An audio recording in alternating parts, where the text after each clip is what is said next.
by taking that, it would have allowed the Kyiv regime and would have provided the Kyiv regime with enough leverage to basically confront Russia with an ultimatum. Now, the fighting, of course, is still, it does still continue. The Ukrainians aren't leaving by themselves. They aren't showing any intent to leave. So it seems that the Russian armed forces will have to do, well, to do hard work just to kick them out of the internationally recognized Russian territory. This would have been much harder if the Russian jets weren't operating 24/7 here. They are hitting both the front lines and the Ukrainian reserves in the back. At the same time, the Ukrainians, they have revealed that apparently they have been consulting with their NATO allies before this border incursion, something that both the United States and Europe had previously denied. There are certain things that have to be done with the element of surprise, and that have to happen on a local level. But there were discussions between partner forces, just not on the public level. Now, this statement is a bit of a stab in the back for the American president, Joe Biden, whose spokesperson just a day earlier, just a day before that, had claimed that the American leader did not get a heads up. Can I ask about Ukraine as well? I just wanted to know whether the US supports Ukraine's incursion into the Kursk region. I don't have anything else to share. I don't. What I will say is that we're certainly not engaged in any aspect of the planning or preparation of this operation, but generally speaking, we're going to continue to support Ukraine as they defend themselves against Russia's aggression, Russia's attacks. Don't have anything else to share beyond that. We're not going to speak to Ukrainians' military operation. That's something that they should do for themselves. So there you have it. But the fact that the Ukrainians have just revealed that apparently everyone was in the know when it comes to their allies, when it comes to the United States, to the EU, that they were in the know of their plans to try this border incursion into Russia, it doesn't really change much. Now, international mediators held a new round of talks aimed at halting the Israel-Hamas war and securing the release of scores of hostages, with a potential deal seen as the best hope of heading off an even larger regional conflict. The United States, Qatar and Egypt met with an Israeli delegation in Qatar as the Palestinian death toll from the more than 10-month-old war climbed past 40,000, according to Gaza health authorities. Now, Hamas, which didn't participate directly, accuses Israel of adding new demands to previous proposals that had the US and the international support, to which Hamas had agreed in principle. A ceasefire in Gaza would likely calm tensions across the region. My colleague Ghazali has more details, but first listening into these reactions. Volker Turk, the High Commissioner for Human Rights, said that today marks a grim milestone for the world, with 40,000 Palestinian lives officially confirmed to have been lost, according to Gaza's health ministry. Most of the dead are women and children. This unimaginable situation, he said, is overwhelmingly due to recurring failures by the Israeli Defense Forces to comply with the rules of war. Talks are moving forward today in Doha. President Biden directed Director Burns and Brett McGurk to participate for the United States. They're on the ground right now working with representatives from Israel, Qatar, and Egypt. Qatar and Egypt are in turn mediating with Hamas. The resumption of these talks is an important step. And in the lead up to this meeting, we'd already narrowed some gaps. International mediators are holding a new round of talks in Qatar aimed at halting the war in Gaza and bringing home scores of hostages held there. There are still sticking points between Israel and Hamas, including over whether Israel will maintain troops in certain parts of Gaza or whether any ceasefire becomes permanent. Hamas, meanwhile, hasn't said whether it is participating in the talks or not. It accuses Israel of adding new demands to an evolving US-backed proposal that the sides are weighing. Israel denies this, and it has sent a delegation. Multiple rounds of previous negotiations between the sides throughout the 10-month-long war have failed. But reaching a deal now could help avert a wider regional conflict that might draw in Iran and the militant group Hezbollah into the fighting. The talks come as the death toll in Gaza reaches a grim milestone of 40,000 dead, according to local health officials. You see the map here, this is the northern Gaza and this is the South Gaza. South Gaza touches the border of Egypt And this is where in the North Gaza, where the Israeli operation is started post-October 7 attack. But in this entire area, the biggest tragedy for the Palestinians has been that they have been asked to move from one end to another on multiple occasions. In the last 10 months of this war, Israel has been indiscriminately bombing all these areas, be it the North Gaza, the Gaza city, or the central Gaza. But the most impacted area has been the Khan Yunis and the Rafah area. Rafah area was from where the Palestinians in the Gaza city used to sort of receive humanitarian aid from Egypt and other humanitarian organizations. But if you see the loss of life in the last 10 months, more than 1.7% of the overall population of Gaza has perished in this war. And till yesterday, the data suggests that more than 40,000 people have been killed. But experts also believe that around 10,000 people are still not found, and they may be buried under the rubble. And once that would be cleared, then the death toll figures will only increase. Also, nearly 60% of buildings in Gaza has been damaged, including schools, hospitals. That is also violation of international humanitarian law. The United Nations have been raising all these issues with the Israeli government and also with their counterparts in the US. But that has not deterred Israel from carrying out these attacks in the entire Gaza Strip. Now, Thailand's Shinawatra, the daughter of the divisive former leader Thavisin, is elected Prime Minister by a majority of the country's parliament. This comes after Thailand was thrown into political turmoil once again with the removal of Prime Minister Srettha Thavisin from office by a court ruling after less than a year in power. For appointing the 37-year-old, known by her nickname Ang Ying. She is the youngest child of the billionaire tycoon Thaksin and is a third member of the family after her father and aunt to hold the post. After 400 deaths across Africa, Sweden confirms the first case of Mpox. It's also been confirmed in Pakistan as well. The World Health Organization has declared Mpox as a public health emergency, with the new strain of the disease being declared the deadliest ever. However, despite the many deaths, the WHO has urged for calm, stating that the disease could be dealt with as long as the right things were done at the right time. We spoke to health expert Dr. Anita Ramesh earlier. Listen in. The WHO has issued a public health emergency warning. Is it time to now deploy measures based on the lessons that we have learned from the COVID pandemic?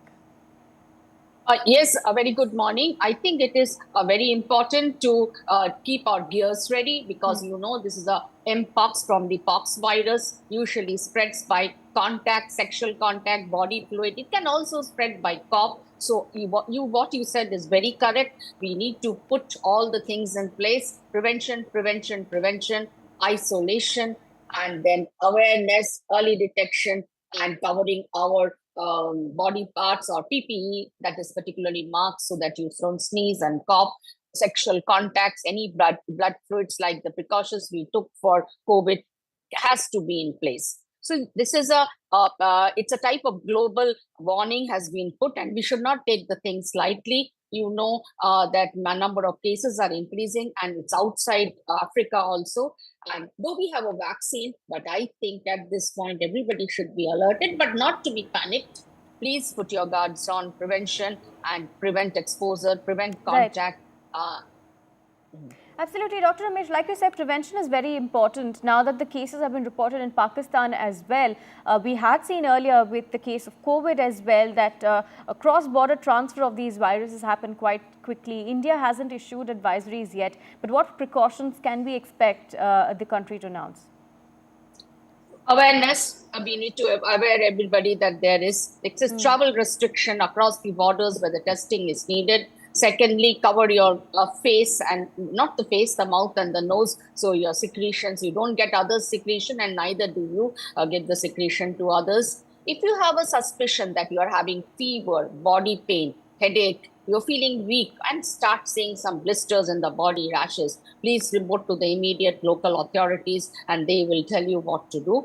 Yes, we have to gear up our testing facilities. That is the RT-PCR, that's a PCR for DNA testing. And the health facilities all over the country should gear up. And I think we are in a better position post-COVID because we have the things in place. And awareness and sexual. One more important thing, this disease spreads sexually. So it should be a barrier method. So unknown sex, please avoid. Promiscuous partners, please avoid, can be potential threat. Next is barrier. We tell for barrier methods of sexual contact will be preferable, but then everything is better to avoid. Right. I think at this point of time, this awareness and sensitizing the nation will be of a big help, but not to panic. Yes, we can be able to control the disease. Right. Thank you, Dr. Ramesh, for joining us. Shifting focus now, 5 people, including his personal assistant and 2 doctors, have been charged in connection with Matthew Perry's death in what the prosecutors called a broad underground criminal network dedicated to getting the French star the powerful surgical anesthetic that killed him. U.S. Attorney Martin Esreda said that the doctors preyed on Perry's history of addiction to ketamine in the final months of his life last year to provide him with the drug in amounts that they knew were dangerous. Perry died in October, remember, due to a ketamine overdose, and prosecutors said that he received several injections on the day that he died. We'll bring you more on these stories. For now, a short break.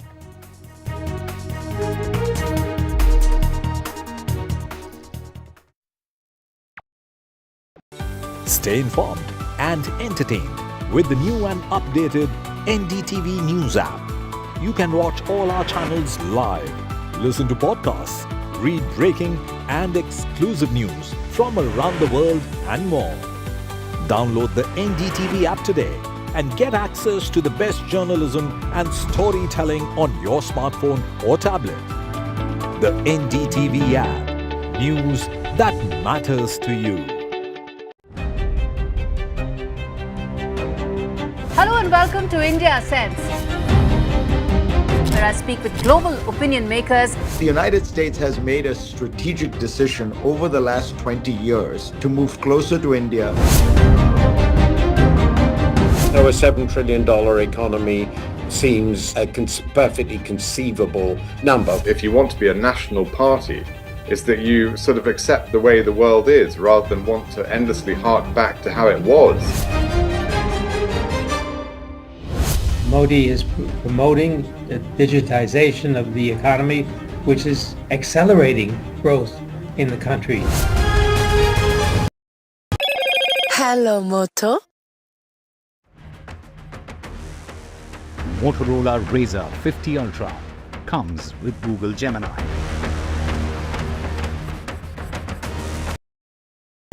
Landslide devastation in Kerala's Wayanad. Join NDTV's initiative. Donate for Kerala.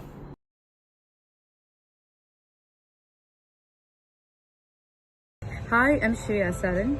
Kerala's Wayanad area is hit by devastating landslides, resulting in loss of lives and livelihood.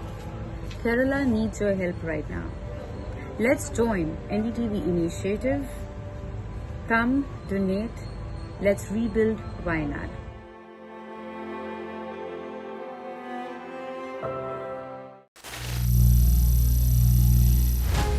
Some people say the metaverse will only be virtual. One day this lecture hall will be made of code, and driverless cars would be trapped in intersections.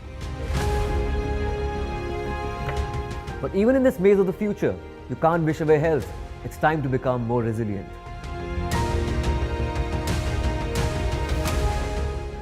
"10 years of Banega Swasth India, we have grown and achieved so many milestones.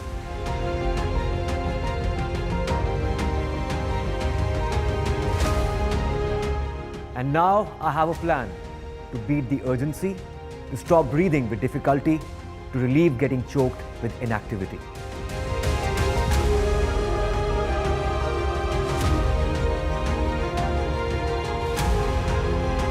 Energize our government, our environment, our society, and ourselves.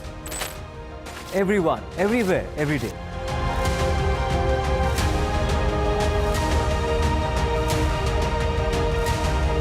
Banega Swasth India.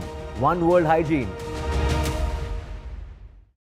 Stay informed and entertained with the new and updated NDTV News app. You can watch all our channels live, listen to podcasts, read breaking and exclusive news from around the world and more. Download the NDTV app today and get access to the best journalism and storytelling on your smartphone or tablet. The NDTV app. news that matters to you.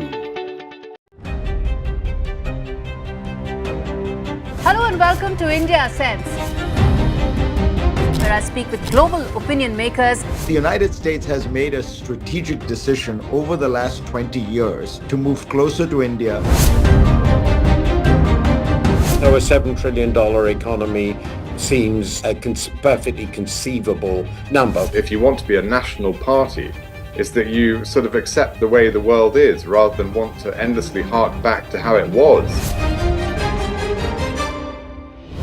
Modi is promoting the digitization of the economy, which is accelerating growth in the country. Landslide devastation in Kerala's Wayanad. Join NDTV's initiative. Donate for Kerala.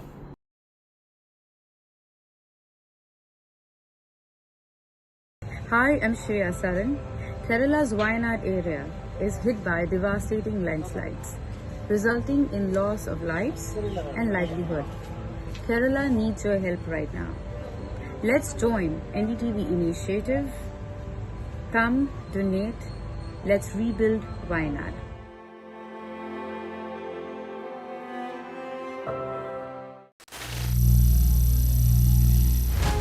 Some people say the metaverse will only be virtual. One day this lecture hall will be made of code, and driverless cars would be trapped in intersections. But even in this maze of the future, you can't wish away health. It's time to become more resilient.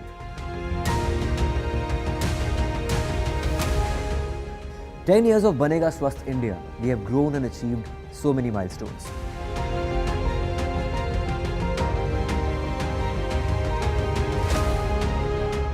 And now I have a plan.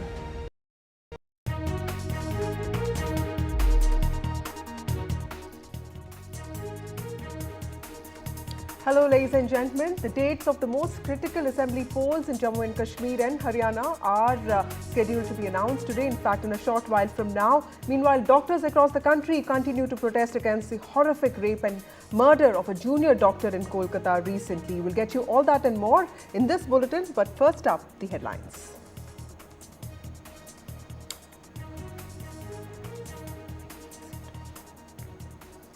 Election Commission to announce assembly dates today, but those are the visuals of Kolkata hospital. In fact, the incidents of vandalism took place short while after the protests by women took place on reclaiming the night.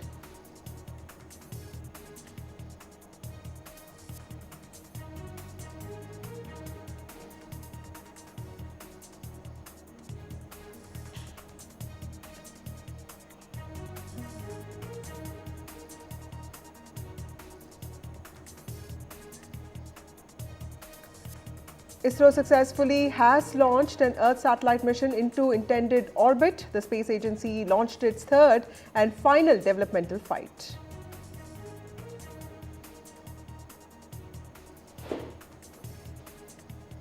After African countries, Sweden and Pakistan report first cases of Mpox, over 400 dead in Democratic Republic of Congo. WHO has issued global health alert, warns of possible spread of virus to other countries.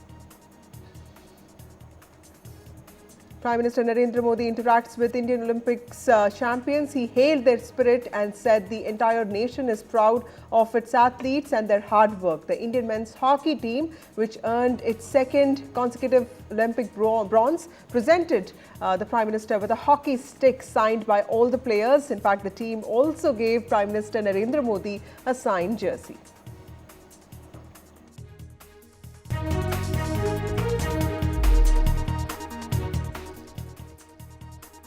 Election Commission of India is all set to announce the schedule for assembly elections today. Assembly elections are likely to be held in Jammu and Kashmir, Haryana, Maharashtra and Jharkhand. Remember, the Election Commission team had visited Jammu and Kashmir and Haryana recently on August 11th and 12th to oversee poll preparedness, but it has also visited Maharashtra earlier. In fact, the final meetings are due. What is expected today is the final dates for assembly polls in Jammu and Kashmir and also also Haryana. The term of the Legislative Assembly of Jharkhand also ends in January 2025. So that's going to be an interesting election as well. So what is expected today? My colleague Sunil Prabhu has details on this.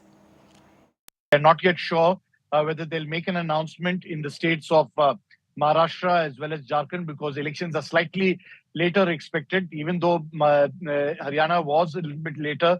But I think in terms of poll preparedness, they would go ahead with the announcement of the two states, that's J&K and Haryana. Unique for Jammu and Kashmir is that even the candidates get security. And it's in that context that this big announcement is being made to ensure a free and fair election. And has been pointed out right from this morning and once again reiterated by Nazir, this is the first election in 10 years, the first election after Article 370 in Jammu and Kashmir, the first election where we are going to see Jammu and Kashmir not as a state, but as a union territory. Ladakh also will be going to the polls. It's a unique election in many ways. It's a first for many considerations. And as I said, the entire world will be watching how this election has been conducted.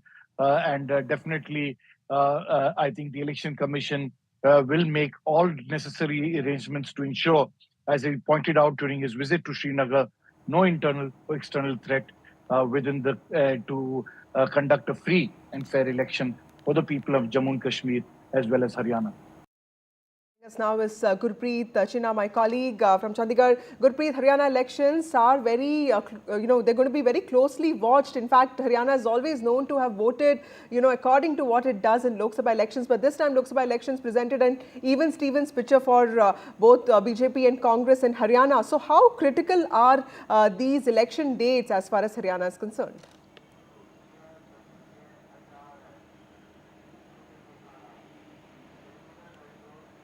Well, if we can talk about specifically Haryana, we have seen today the Chief Minister of Haryana, he held a press conference where he had given some bonus to the farmers and giving a plea saying that if any crop is going to be damaged and any loss a farmer will face, at least the government will take care of this thing. Somewhere down the lane, it seems the BJP has been claiming they have given a good governance in the state, but they have one doubt in their mind because the farmers, huge vote bank has already been drifted from the BJP, and it seems the BJP is trying to woo the farmers so that they will be able to get a political gain out of these announcements which is being made recently by the Haryana government and specifically by the Chief Minister of Haryana. So if we can talk about Haryana politics, we have seen one side, the Congress party, they are highlighting failure of the state government. They are saying there is no unemployment and multiple papers have been leaked. On the other side, we have seen INLD, that was one time a strong regional party that had already been divided into two parts. One is INLD, which is being headed by Abhay Singh Chautala, and JJP party that is being headed by Dushyant Chautala. So somewhere down the lane, this time the politics and the political equation within the state has already been changed because Aam Aadmi Party has also decided to contest Haryana polls from all the 90 seats. So as of now, multiple announcements are being made by the state government so that they will be able to give with a proper report card to the voters, and they will be able to even impress the voters at the last leg of the government. But at the same time, we have seen the opposition party, they are also putting a question mark over the state government and raising a number of issues and anti-incumbency issue against the state government. So let's see how the political equation will be changed. But as of now, it seems Haryana is in full swing for the campaign mode. All the political party, they are forging alliance. They are trying to touch all the voters at the grassroots level. Back to studio.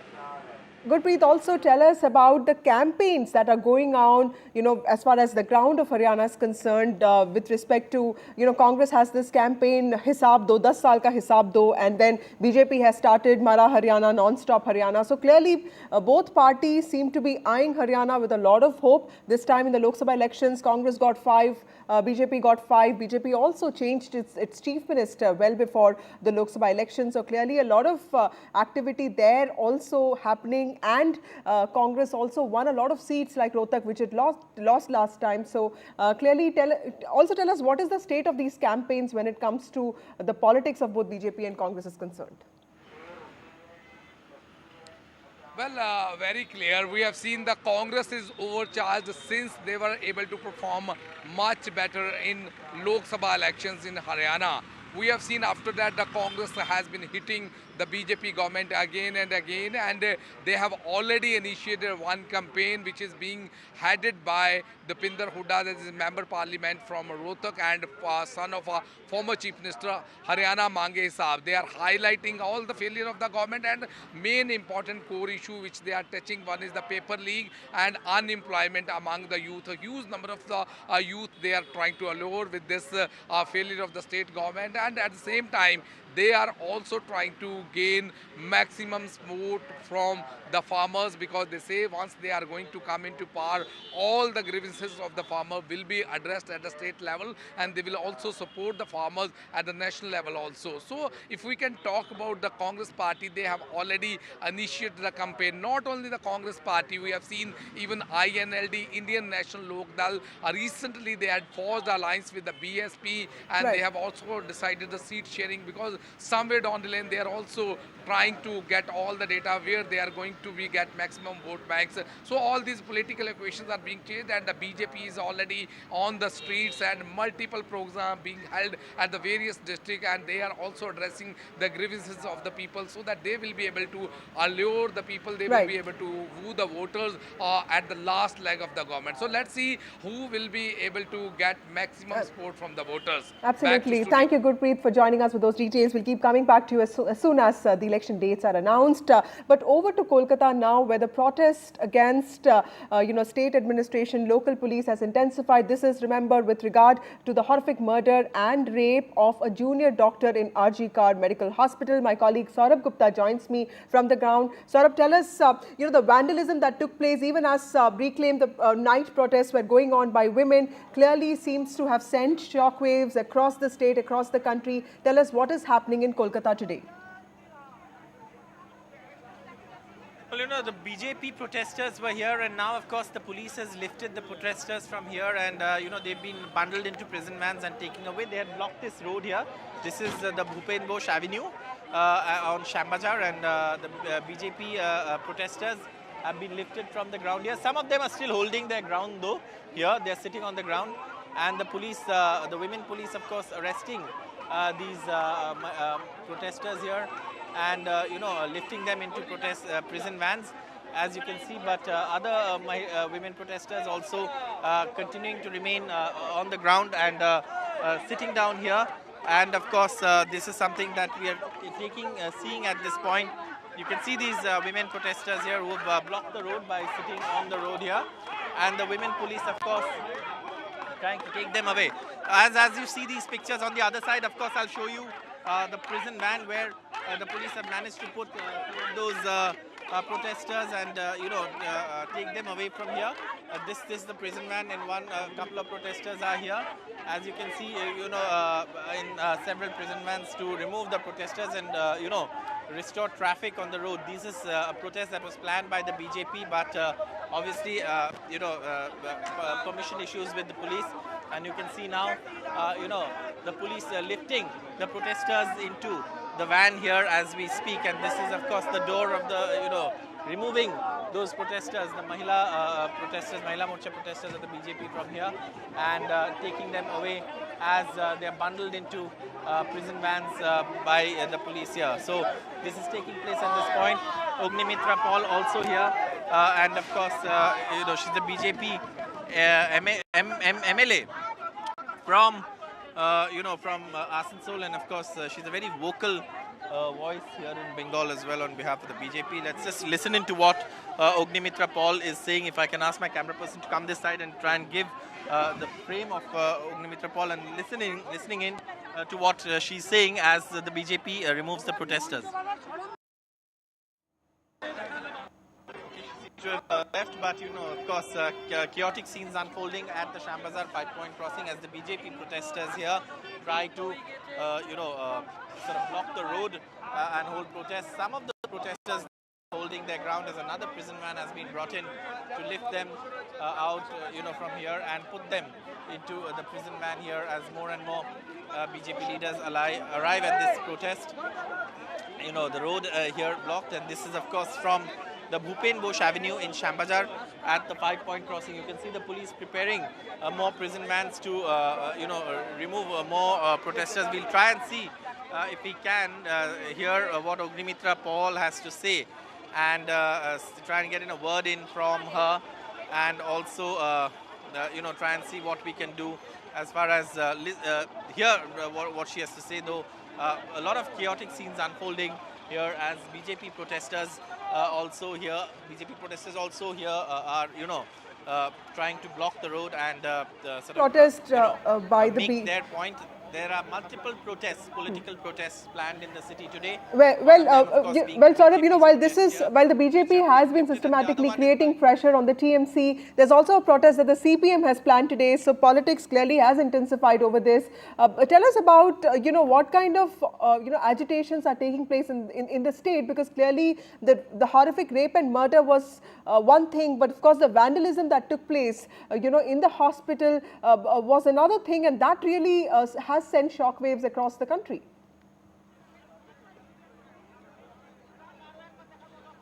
That's right. The vandalism that took place at the Arjikor Medical College and Hospital has sent shockwaves around the country. The BJP is alleging that it was an attempt to, destroy the place of occurrence of the first crime, which is that heinous and brutal rape and murder of that young postgraduate medical student. But the police have managed to save that place.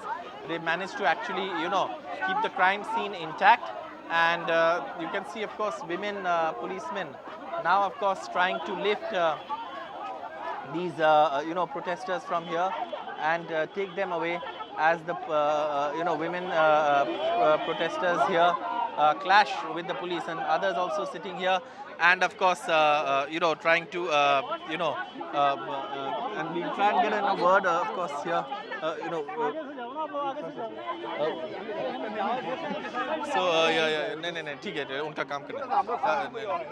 So anyways, we'll try and get in a word from these protesters to see what they're saying.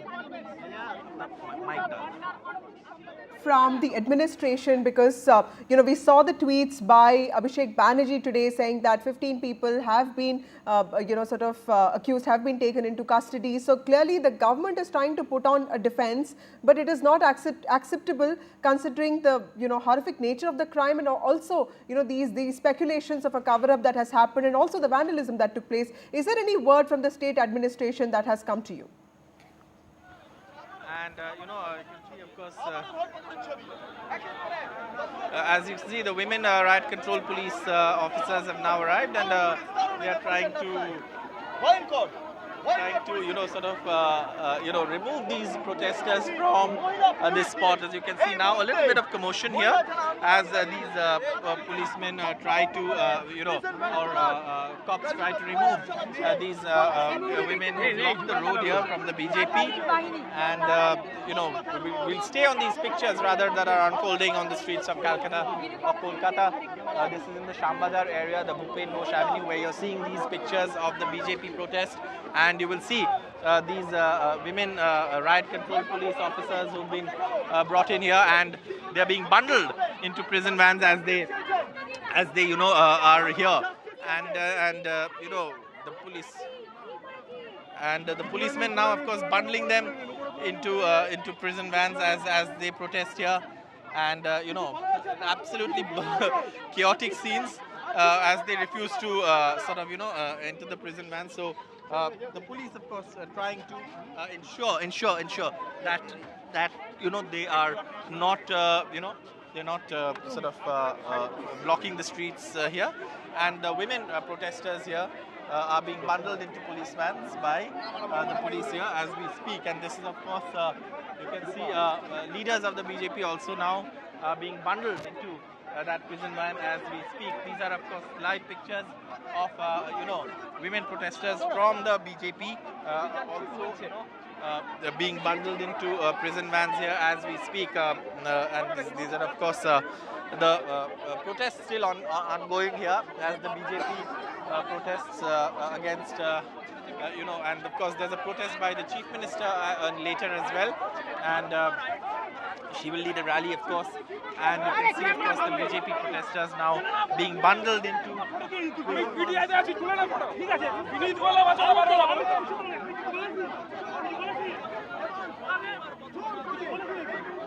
So, of course, questions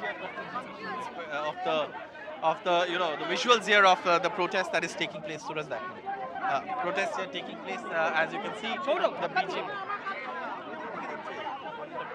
Being here. What are the police saying? Where are they taking them? Are they being taken into custody? Of the BJP who've been bundled into these protest vans, the prison vans that have been brought by the police to take away these protesters and clear the street here on the Bhupen Bosch Avenue.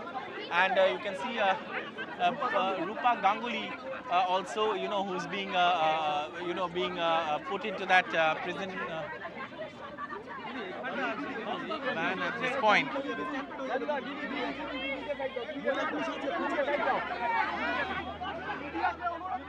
Saurabh, if you can hear me, is there any word from the state administration on this? What are the police saying? Where are they taking these protesters? I can see Rupa Ganguly, a short while ago we also saw Agnimitra Paul. So clearly several BJP leaders on the ground there. That prison van, as you can see in these pictures here of Rupa Ganguly being bundled into that prison van, she's trying to speak here, and I think she's trying to say something to the media contingent here. Those are the visuals of protests happening in Kolkata, outside the BJP office. A lot of these protesters have been taken into custody. The Kolkata police has taken them away. Remember that all these protests are happening because of this horrific rape and murder of a junior doctor that took place recently, of a 31-year-old doctor that took place recently at state-owned RG Card Medical Hospital. Those are the visuals there of the police van taking away all the protesters, the female protesters who were agitating against not just the rape and murder of this junior doctor that took place recently, but also vandalism that took place in RG Card Medical Hospital on just 2 days ago, just even as women of Kolkata were marching on the streets of the city to protest against the injustice done to the doctor.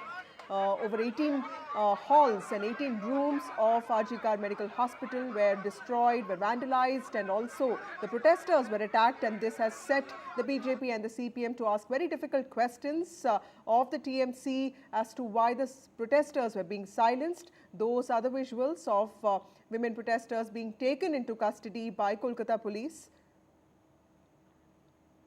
And you can also see Rupa Ganguly there. We'll keep coming back to this story in a bit. Moving on to other news of the day, amidst all the attacks on doctors, a letter issued by the Health Ministry to the Director General of Health Services has said that if any incident happens to health workers while on duty, the institute will be held responsible. Remember, this is after the horrific rape and murder of a 31-year-old junior doctor in RG Card Medical Hospital. RG Card Medical Hospital is owned by the state government. The FIR will have to be lodged within 6 hours. This is what the Health Ministry has told all the hospitals.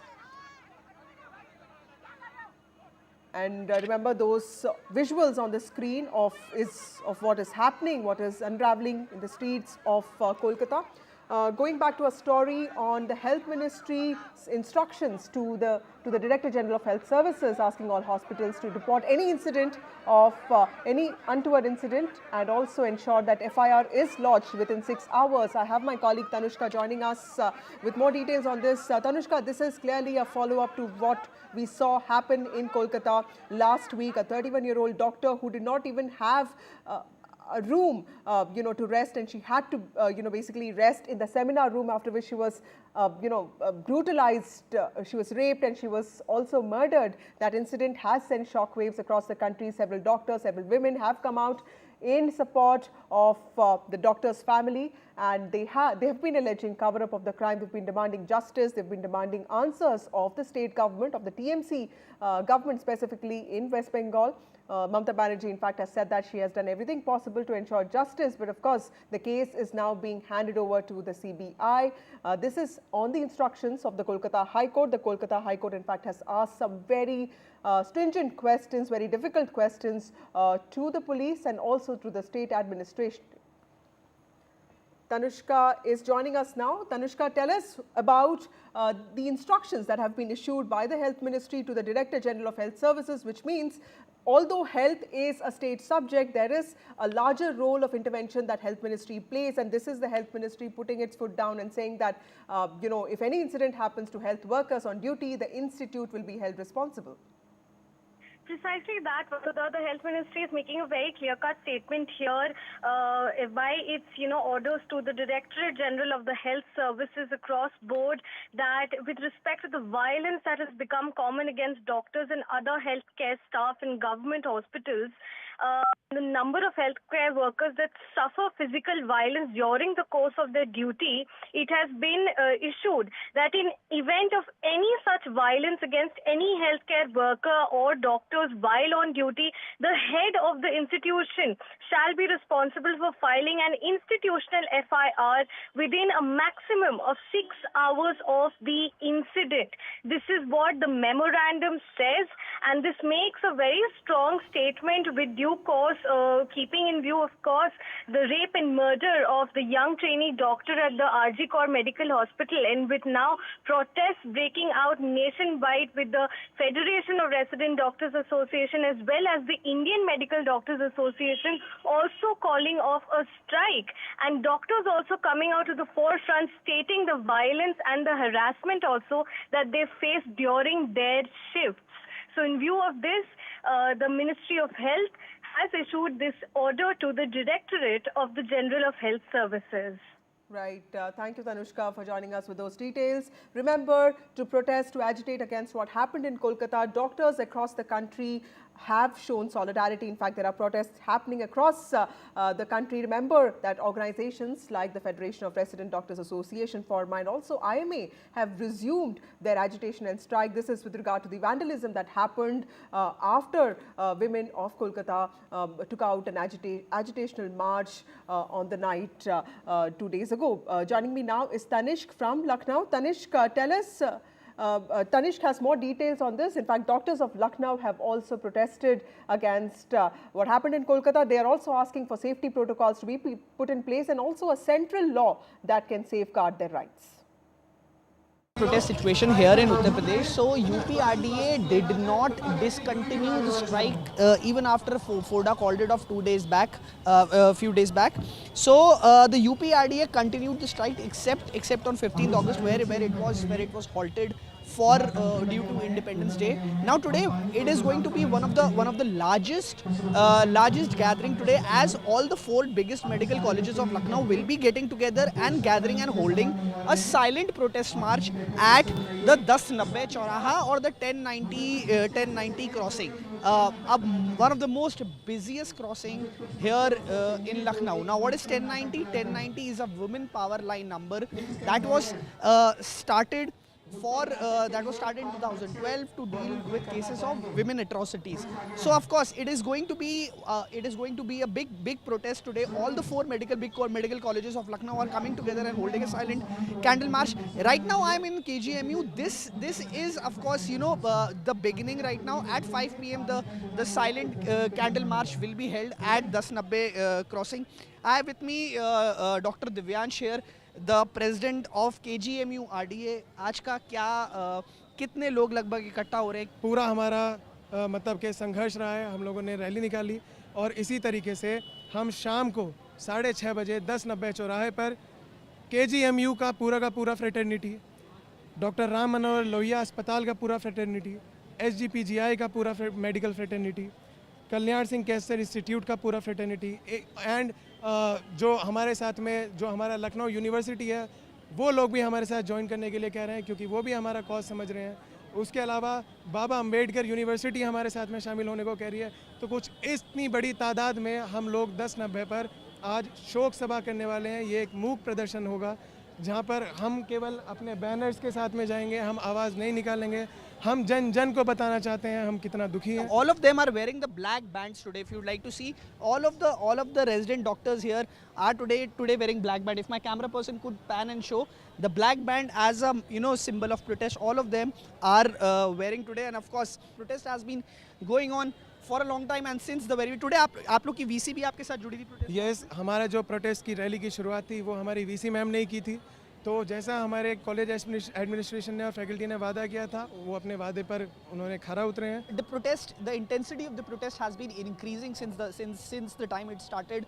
Today all the 4 big colleges are coming together, and now as Dr. Divyansh was saying that they are tomorrow going to celebrate a black Raksha Bandhan tomorrow. So of course the intensity of the protest increases today at around 5:30 to between 5:30 to 6 p.m. all the 4 medical colleges will come together and hold a silent candle march at the 1090 crossing. Yes. So that was my colleague Tanish reporting from Lucknow. Now, doctors of Bengaluru have also shown solidarity with the doctors of Kolkata. Let's listen into what my colleague Pratibha has to say from the ground in Bengaluru. From Kolkata to different pockets of India, we've been seeing the brutality that happened in Kolkata resonate with every female doctor in all corners of India. And we are here in Bengaluru's Nimans Hospital, and you have the resident doctors who have assembled here relentlessly protesting with one main demand, and that is justice for the victim. Now when we talk about the challenges faced by every female doctor, what are the challenges that you face and why do you think you are protesting here today? As you might have heard in the news, we have had significant brutality, rape and murder of one of our colleagues. And the idea of this protest is you touch one, you touch all. And this is something that everybody deserves, not just doctors, a safe working space. If you look here, more than 50% people here are females. This is one profession where we will have a lot of females working. And if you cannot give us safe environment, safe workspace, how can you expect us to give our 100%? We are not asking for lesser work hours. Even if you would have heard that she was working for 36 hours, 48 hours, we are not asking for that. All we are asking for is basic safety, having a doctor's room. Also the fact that something brutal has happened, and what they're doing is every step of the day they're trying to create more injustice rather than providing justice to somebody who was working for you vehemently day and night, which is something which enrages all of us, and that is the reason we are all here.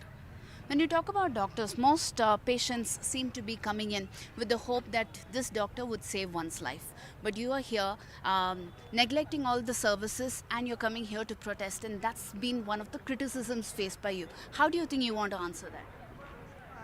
I think protesting, fighting for justice is definitely inconvenient. But the fact that we have to go to this extent for the government to address our concerns is very telling of the state of our country currently. This is the only way to protest, you think. But what are the key demands that you want to lay before the government? Our demands were very clear. We wanted CBI inquiry, we wanted Central Protection Act, not the act per se, just the written reassurance that we would be getting it soon. And we actually thought that now we are getting justice, CBI has taken over. What happens next is there are goons that come at night and try to vandalize and try to create physical kind of terror in the hospital. You tell us, how can we get up now? How can they really get up when there are so many atrocities going on, especially Karnataka, not new to the kind of vandalism that most of the hospitals have seen from patients themselves. A Central Protection Act and justice for the victim are the two key demands that have been laid down before the government. When will the government take note is the question that has been presented before them. With camera person Kumar, Pratibha Raman at Bengaluru's Nimans Hospital for NDTV. So doctors across the country demanding that security protocols be put in place. They're also asking for a central act that can safeguard their rights and also give them better working conditions. We'll get you more voices on that, but now it's time for a short break.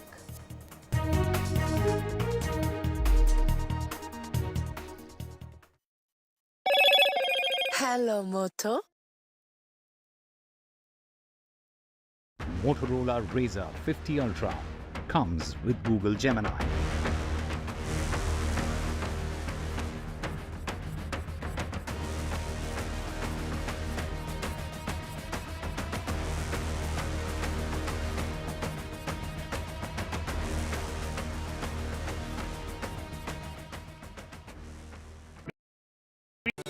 Stay informed and entertained with the new and updated NDTV News app. You can watch all our channels live, listen to podcasts, read breaking and exclusive news from around the world and more. Download the NDTV app today and get access to the best journalism and storytelling on your smartphone or tablet. The NDTV app. News that matters to you. Hello and welcome to India Sense, where I speak with global opinion makers. The United States has made a strategic decision over the last 20 years to move closer to India. So a $7 trillion economy seems a perfectly conceivable number. If you want to be a national party, it's that you sort of accept the way the world is rather than want to endlessly hark back to how it was. Modi is promoting the digitization of the economy, which is accelerating growth in the country.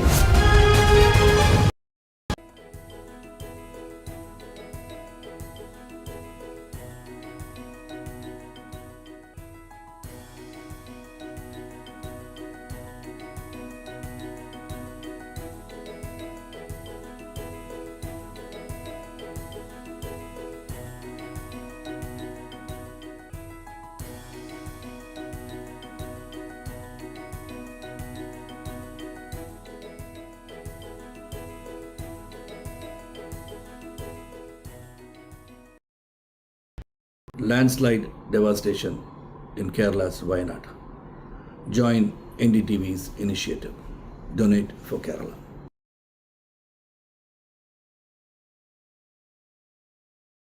Hi, I'm Shreya Saran. Kerala's Wayanad area is hit by devastating landslides, resulting in loss of lives and livelihood. Kerala needs your help right now. Let's join NDTV initiative. Come, donate, let's rebuild Wayanad.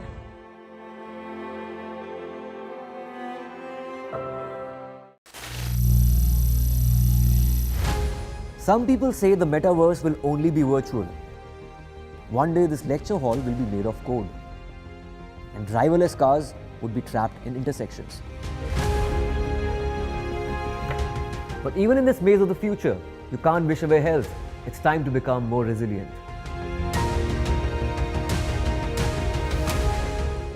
10 years of Banega Swasth India, we have grown and achieved so many milestones.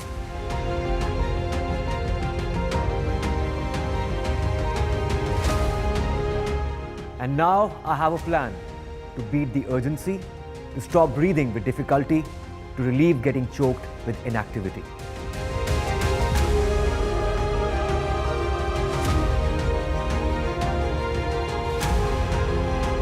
Energize our government, our environment, our society, and ourselves. Everyone, everywhere, every day.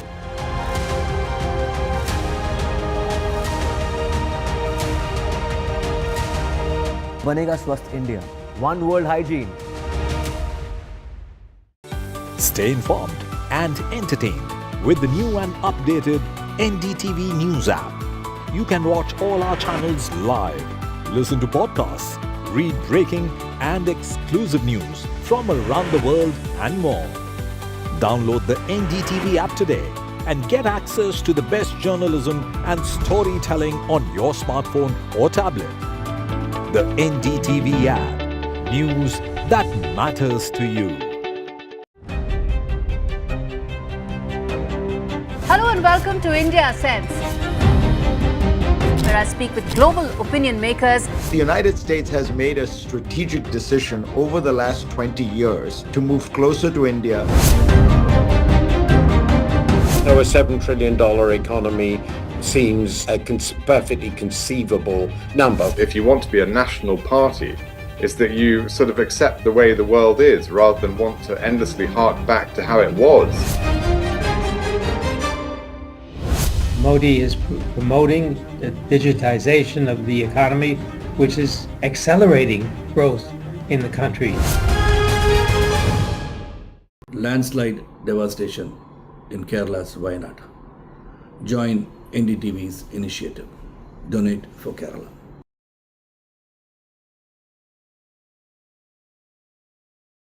Hi, I'm Shreya Saran. Kerala's Wayanad area is hit by devastating landslides, resulting in loss of lives and livelihood. Kerala needs your help right now. Let's join NDTV initiative. Come, donate. Let's rebuild Wayanad.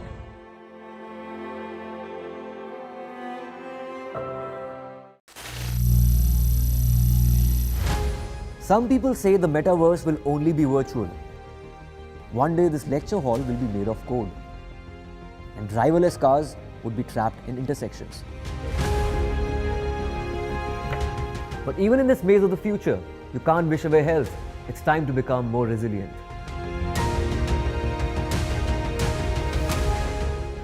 "10 years of Banega Swasth India, we have grown and achieved so many milestones.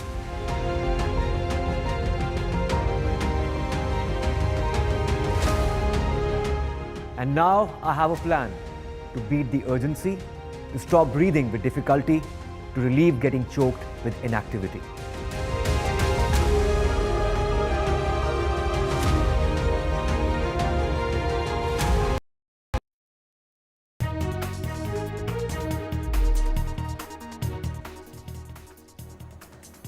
Welcome back. The CBI has submitted its FIR copy today in the RG Kar Medical College case to the court. In fact, it was at the instructions of the court, Calcutta High Court, that the CBI had taken over this case of horrific rape and murder of a 31-year-old junior doctor in Kolkata.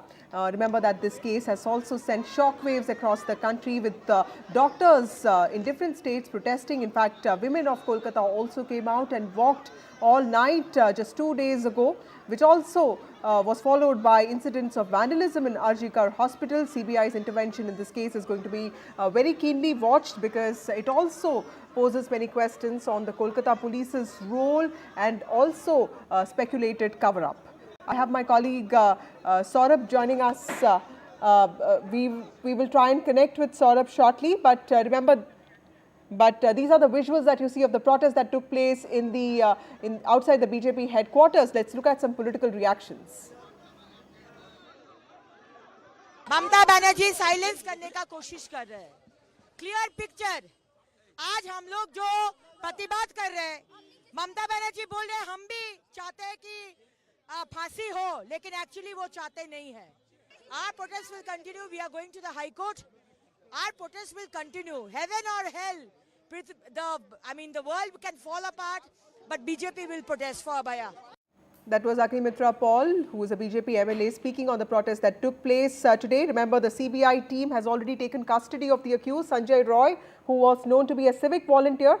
In fact, the CBI team that visited Kolkata on Wednesday also took him for a medical examination. A forensic team was also brought in from Delhi. The CBI is taking a multilateral approach to this entire case. Let's get in Saurabh for more details. Saurabh, do we have any details about the FIR copy that has been submitted by the CBI? Because we were told that the CBI will look at various angles, including the gang rape angle and also the role of hospital administration in the crime that happened.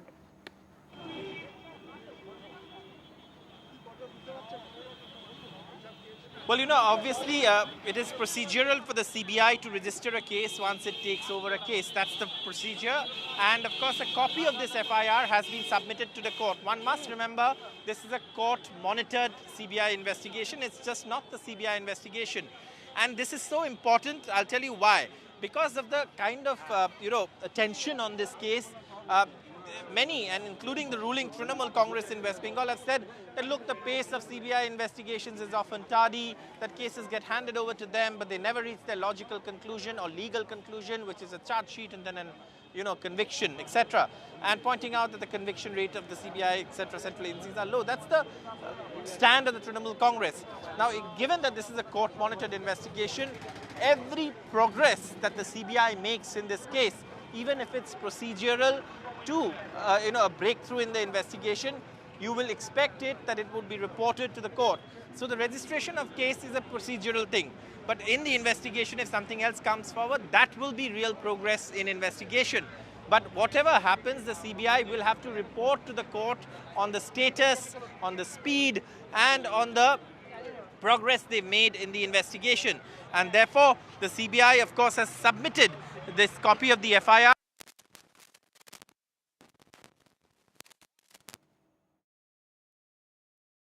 That are largely going to be before the CBI. That is there a cover-up? Is this an alleged case of gang rape? And is the postmortem, improper? Rape, and is the postmortem, improper to shield anyone? So in this context, the CBI handing over the FIR to the court is important because the court is also apprised of the progress it has made. It is procedural. Registration of a case is only the beginning of an investigation. It marks the beginning of the CBI investigation. But it is also, it is also informing the court that where is this investigation going or what is the status of the investigation. Saurabh, also tell us a little bit about what the CBI team actually did when they were in Kolkata, because I remember them arriving in Kolkata on Wednesday. They had an FSL team along with them. They interrogated not just the doctors in RG Kar, but also the batchmates of the doctor who was brutally raped and murdered. And of course, the Kolkata police also made its submissions. So what kind of initiative and what kind of process took place in the last few days in the run-up to the submission of this FIR?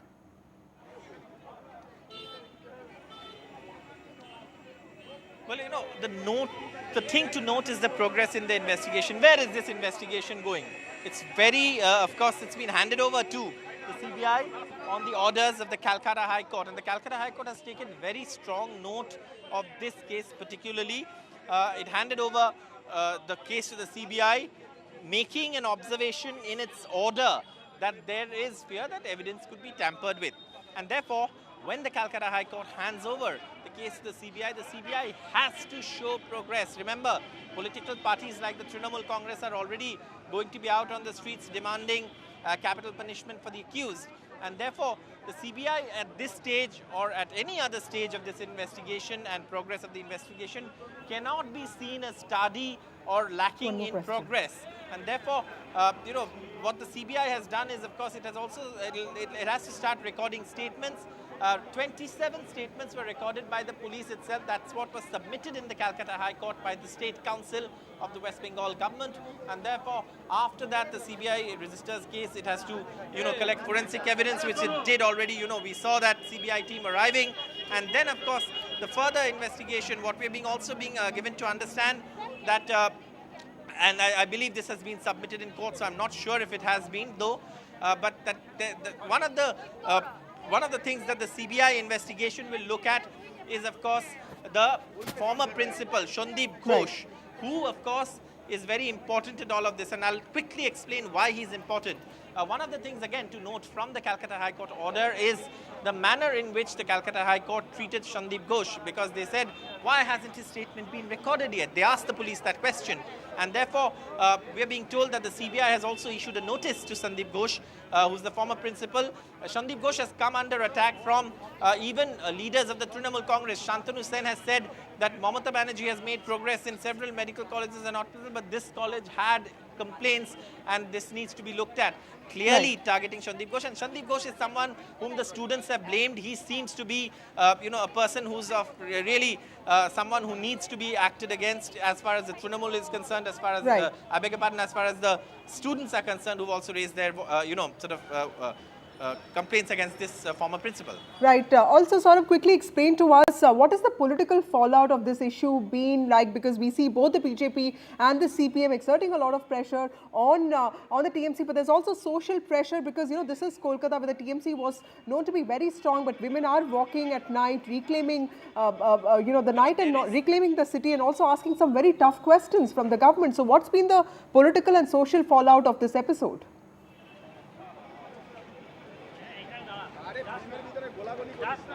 Look, of course, there are political protests. You just saw the BJP protest behind me. There's one going to be held by Mamata Banerjee herself, demanding capital punishment for the accused in this case.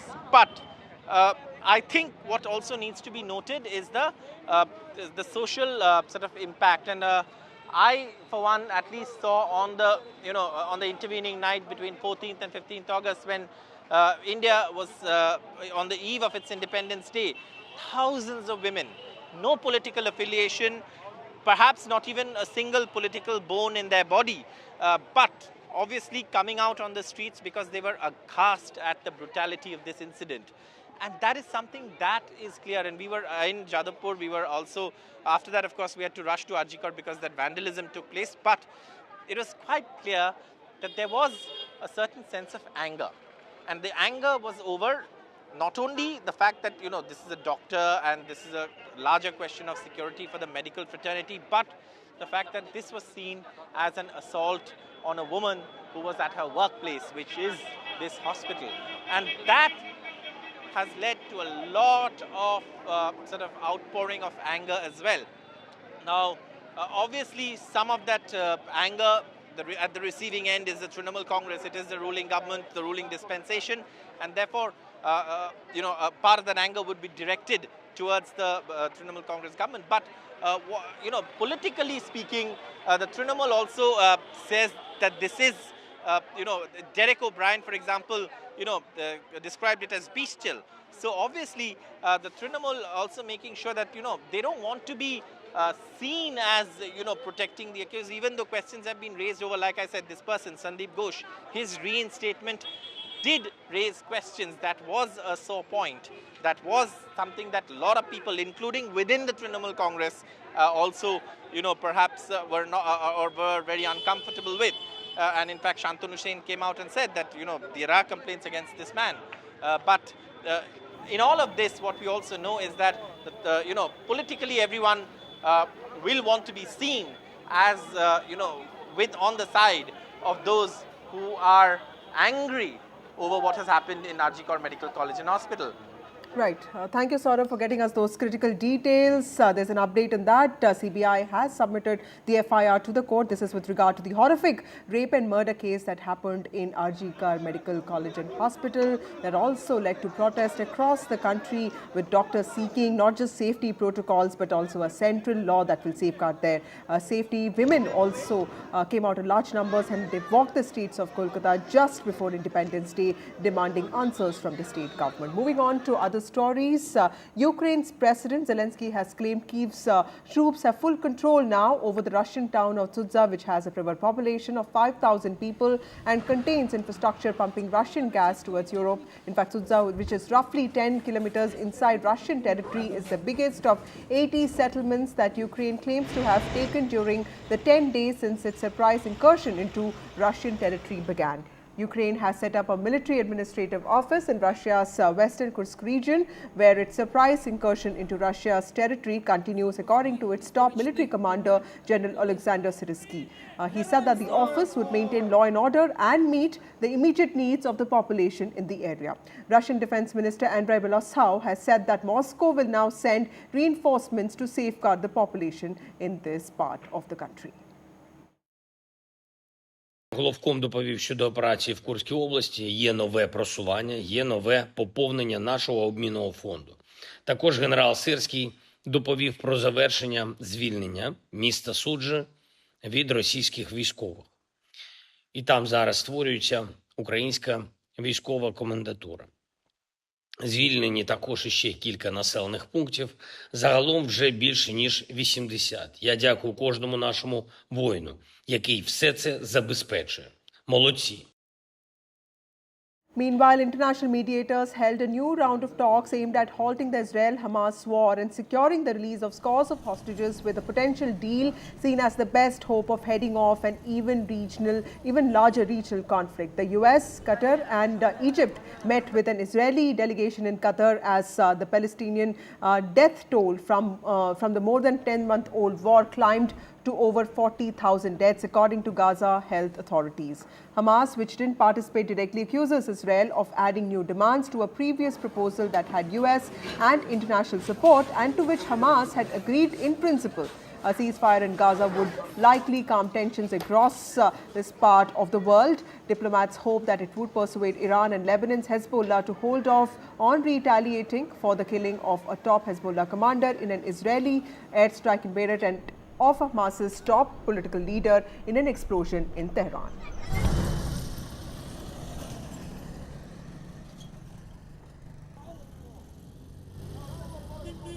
Volker Turk, the High Commissioner for Human Rights, said that today marks a grim milestone for the world, with 40,000 Palestinian lives officially confirmed to have been lost, according to Gaza's health ministry.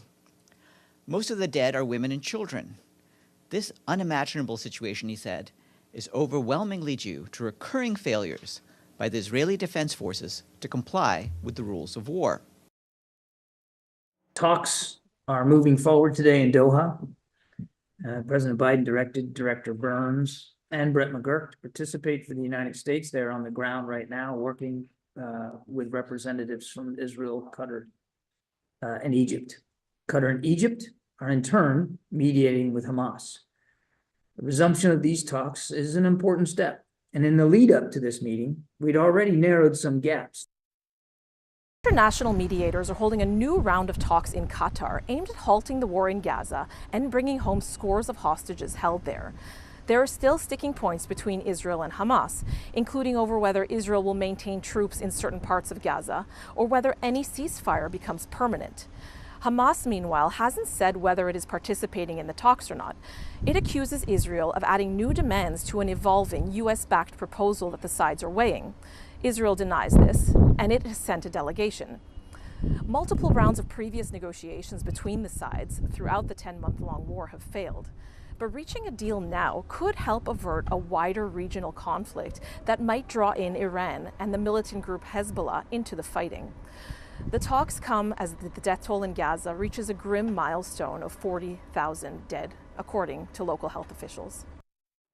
Meanwhile, 5 people, including his personal assistant and 2 doctors, have been charged with connection with Matthew Perry's death in what prosecutors called a broad underground criminal network dedicated to getting the Friends actor the powerful surgical anesthetic that killed him.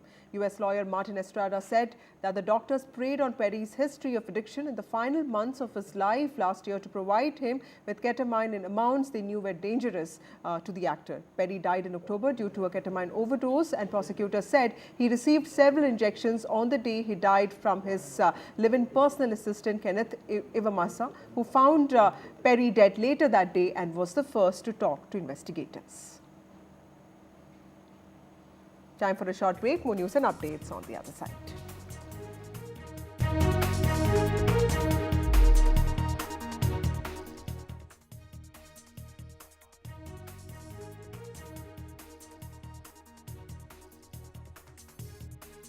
Hello, Moto.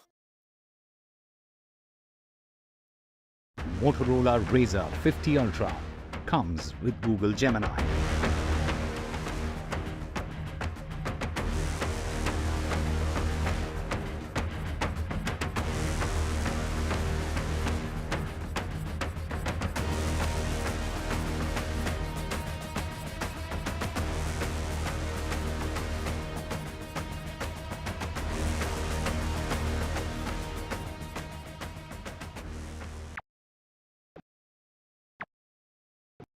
Stay informed and entertained with the new and updated NDTV News app. You can watch all our channels live, listen to podcasts, read breaking and exclusive news from around the world and more.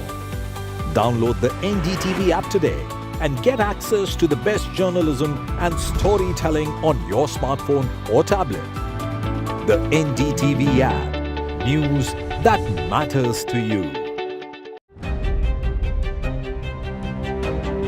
Hello and welcome to India Sense, where I speak with global opinion makers. The United States has made a strategic decision over the last 20 years to move closer to India. So a $7 trillion economy seems a perfectly conceivable number. If you want to be a national party, it's that you sort of accept the way the world is rather than want to endlessly hark back to how it was. Modi is promoting the digitization of the economy, which is accelerating growth in the country. Landslide devastation in Kerala's Wayanad. Join NDTV's initiative. Donate for Kerala.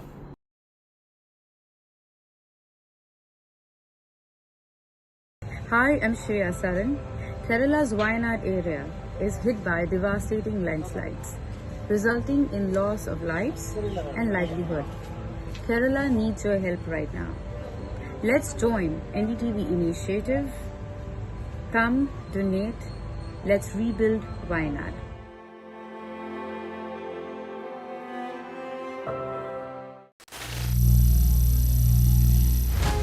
Some people say the metaverse will only be virtual. One day this lecture hall will be made of code, and driverless cars would be trapped in intersections. But even in this maze of the future, you can't wish away health. It's time to become more resilient.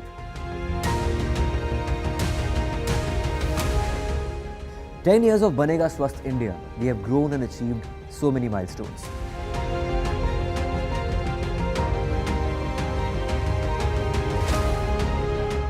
And now I have a plan to beat the urgency, to stop breathing with difficulty, to relieve getting choked with inactivity.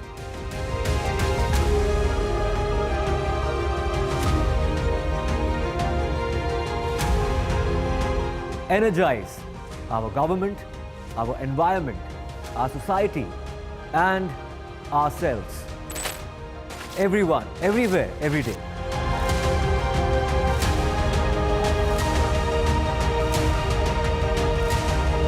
Banega Swasth India. One world hygiene. Stay informed and entertained with the new and updated NDTV News app. You can watch all our channels live, listen to podcasts, read breaking and exclusive news from around the world and more. Download the NDTV app today and get access to the best journalism and storytelling on your smartphone or tablet. The NDTV app. News that matters to you. Hello and welcome to India Sense, where I speak with global opinion makers. The United States has made a strategic decision over the last 20 years to move closer to India. Our $7 trillion economy seems a perfectly conceivable number. If you want to be a national party, it's that you sort of accept the way the world is rather than want to endlessly hark back to how it was. Modi is promoting the digitization of the economy, which is accelerating growth in the country. Landslide devastation in Kerala's Wayanad. Join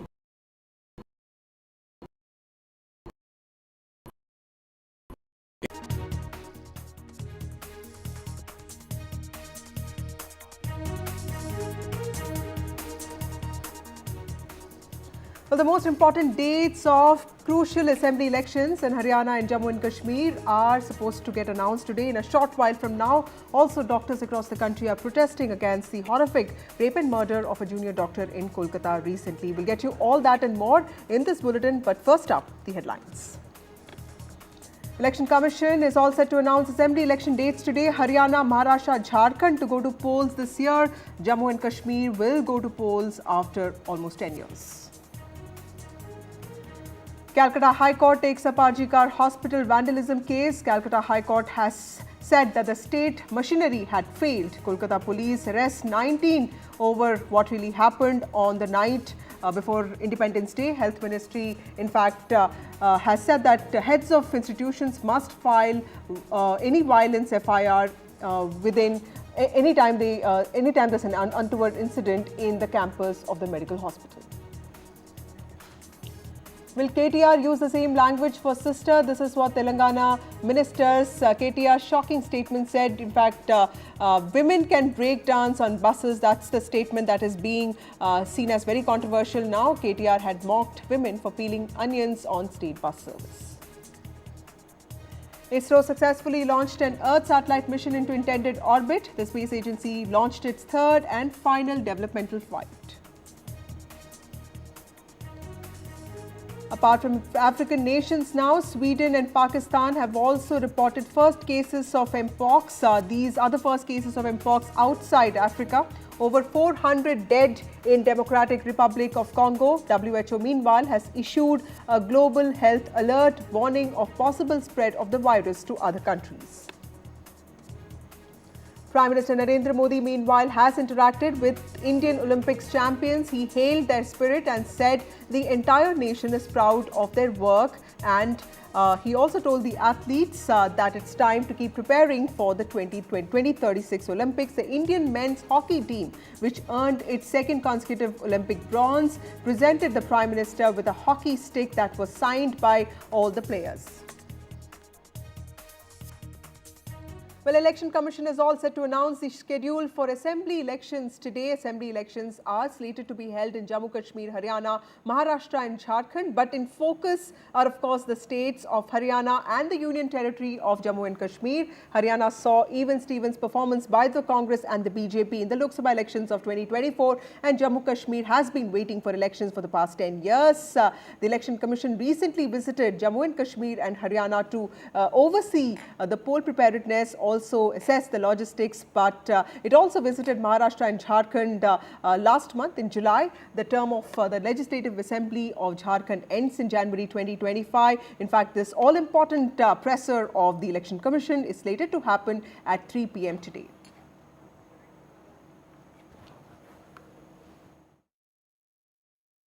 Finally, Election Commission is announcing elections for Jammu and Kashmir. Is a historic election in many ways. First time in the history of Jammu and Kashmir when assembly election will be held after a gap of 10 years. And this election is happening after J&K remained under the center rule, direct center rule for more than 6 years. I'm joined by Wahid Rahman Para, senior leader of PDP. Wahid sir, what this election means for you? I think this election is happening after 5-6 years of void, and there's a huge vacuum in Jammu and Kashmir. So this is an election to reclaim, so first of all, the space that Kashmiris have lost and everything that has been snatched: political rights, democratic rights, constitutional rights, and also the institutions, the grip over institutions that we have lost. So everywhere you see non-locals governing the locals of Kashmir, and there's a huge sense of dispossession and disempowerment. Democracy was in a suspended animation. Political parties were in a disarray. They have lost their political moorings after the abrogation of 370, stripping J&K of its statehood and special status. How will politics play? What is like the agenda now for political parties? Because it appears no agenda. I think this is about self-preservance, first of all, for all of us, to reclaim our space democratically, politically. And also, you saw in the parliament elections, the number of people voted out, the passion that was there. Is that how from Kashmir has transformed from violence to democracy also? And how people would earlier, young people would pelt stones, have preferred pelting votes as an act of anger or as an act of resistance in many ways to register their protest. So democratically, people are trying to express themselves. They want to break the cycle of silence, the fear in Jammu and Kashmir, the raid raj that's happening. Finally, Election Commission is announcing elections for Jammu and Kashmir. Is a historic election in many ways. हम लोग 50 सीटों से ज़्यादा नहीं, हम हुकूमत बनाए। अरे बनाओ, किसने रोका? और चोरी मत करो। इलेक्शन कमीशन का फायदा मत उठाओ और लोगों को हक दो। बंद कर देते हैं, कई इलाकों में बंद कर देते हैं, उनको आने नहीं देते, वोट डालने नहीं देते। अगर आपने अपनी तकदीर बदलानी है, अपने बच्चे की तकदीर बदलानी, बेटी की तकदीर बदलानी, तो ये वोट जो है इसको इस्तेमाल कीजिए। My colleague Nazir joining us with more details on this. Nazir, the J&K Assembly polls date could be announced today is what we hear. It's interesting because Lok Sabha elections presented, the picture of Jammu and Kashmir as a place that's completely ready for elections because the voting percentage was the highest that Jammu and Kashmir has seen in the last 37 years. But of course, there have been a spate of attacks, terror attacks in the last few months. Tell us how critical are these dates and what is the sentiment on the ground? Well, number one, it appears that the J&K administration, it seems they have been taken by surprise when Election Commission announced that they are announcing poll dates today. So the code of conduct will come into force by 3 p.m. this evening, today.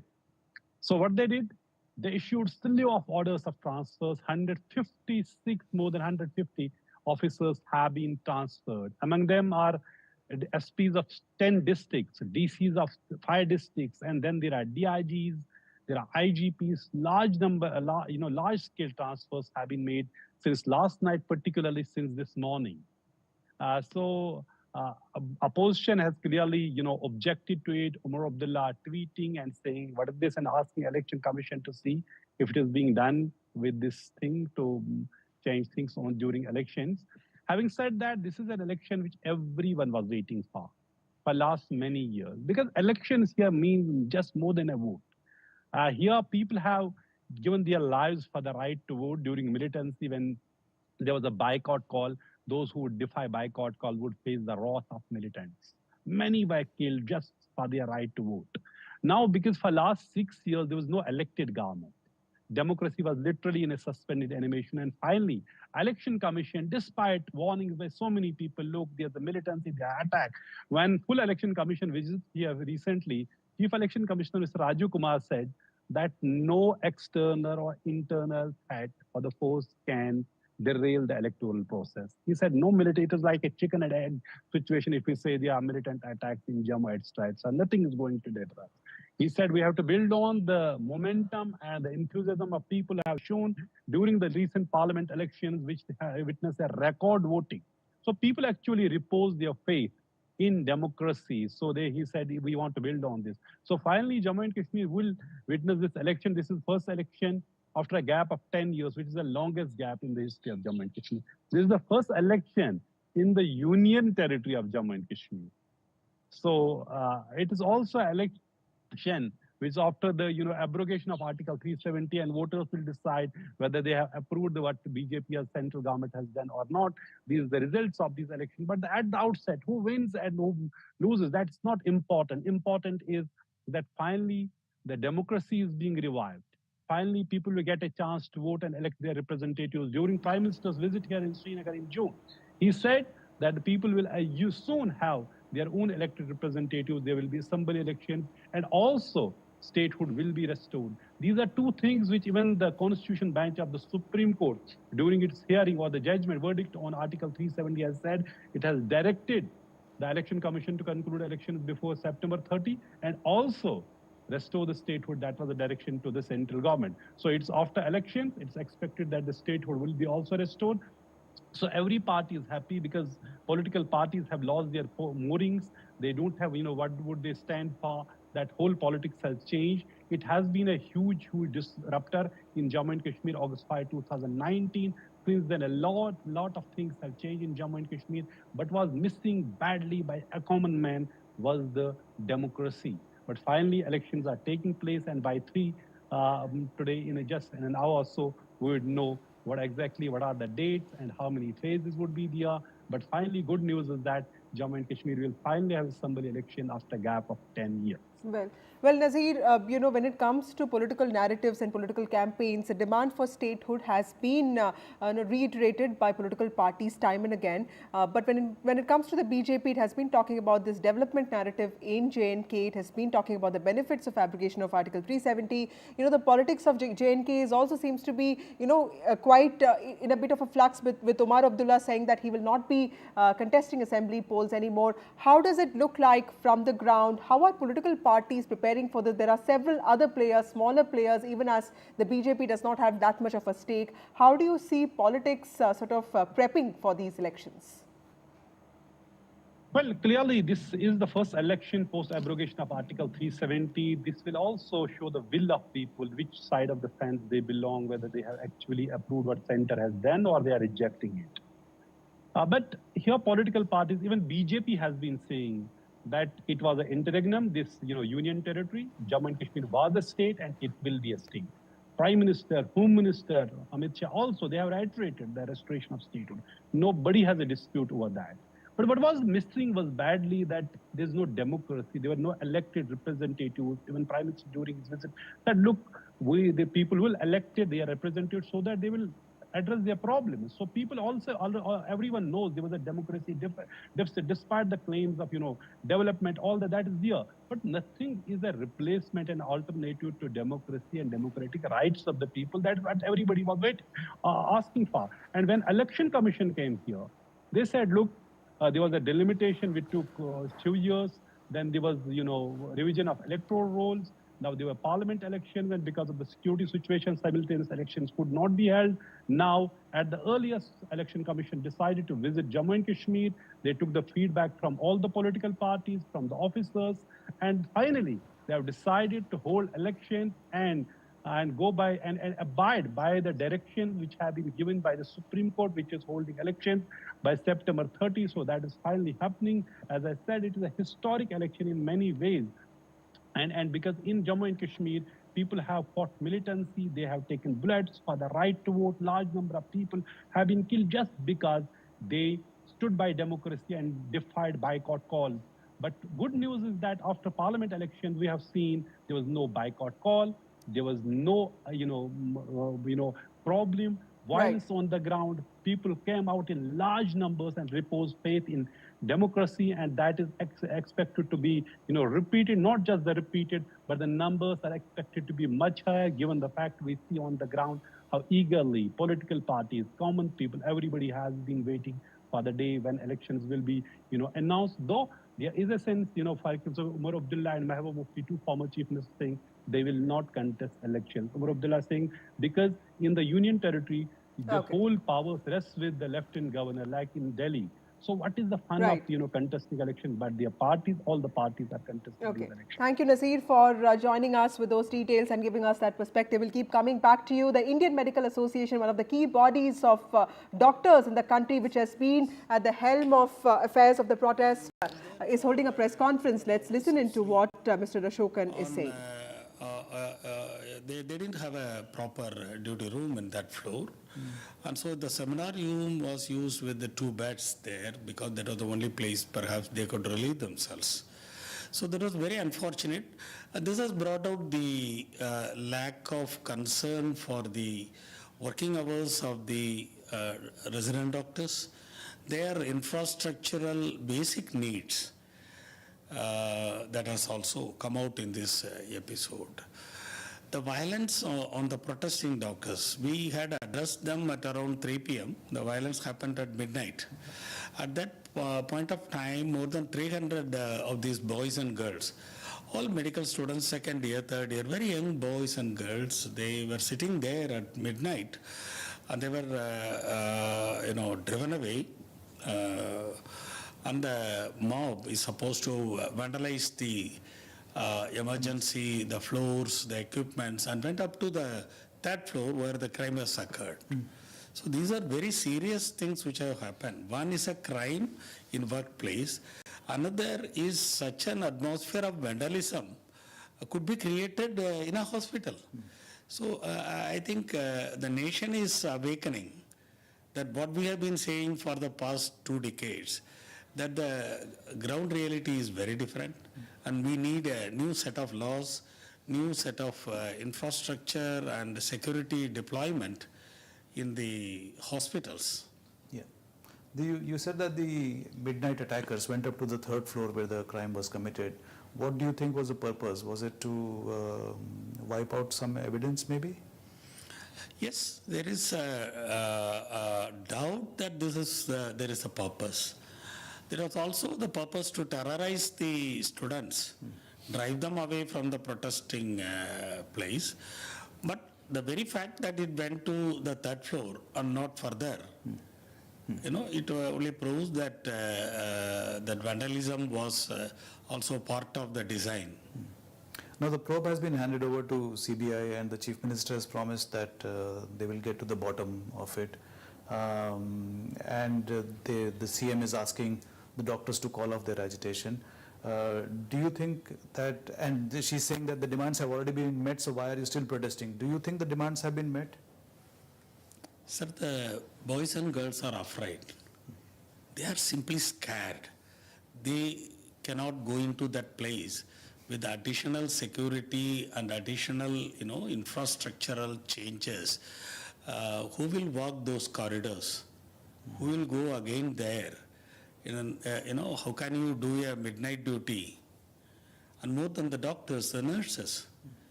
The scare has spread to the nurses. You can see that the nurses are joining the protest everywhere.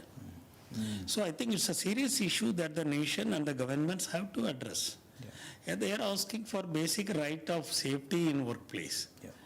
It may take certain laws, new laws. It may take new infrastructure. It may take new security protocol, but it has to be in place. We owe it to our women professionals. Now the doctors are, of course, are protesting. They have a right to protest, and the nation also understands their fear, their pain, their concern. But at the same time, the patients are also not getting the care that they deserve. How do you balance the two, your demand for justice as well as your commitment to the patients? I think people understand. This time people understand it very clearly that we are not fighting for the rights of the doctors alone. We are equally fighting for the daughters of this nation. That all parents understand what we mean. And we have exempted the emergencies and casualties. Only the routine services have been withdrawn for 24 hours. Yeah. You have also spoken about the need for a law to prevent these kind of, not sexual assaults, obviously that is a different area, but general assaults on medical professionals.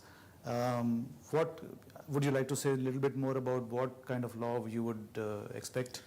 There is a reluctance on the part of the government to acknowledge and admit that there is violence against doctors and hospitals. But you cannot run away from reality. We need to address. Unless you acknowledge, you will not address. There is a draft bill which was prepared in 2019, and that is there. That never went into the parliament. That's available. And during the pandemic, the Epidemic Diseases Act of 1897 was amended by an ordinance. Within 24 hours, they were able to bring it out. And later the parliament passed it in 2023. These are available things. One is in the statute. One is after multi-stakeholder consultations.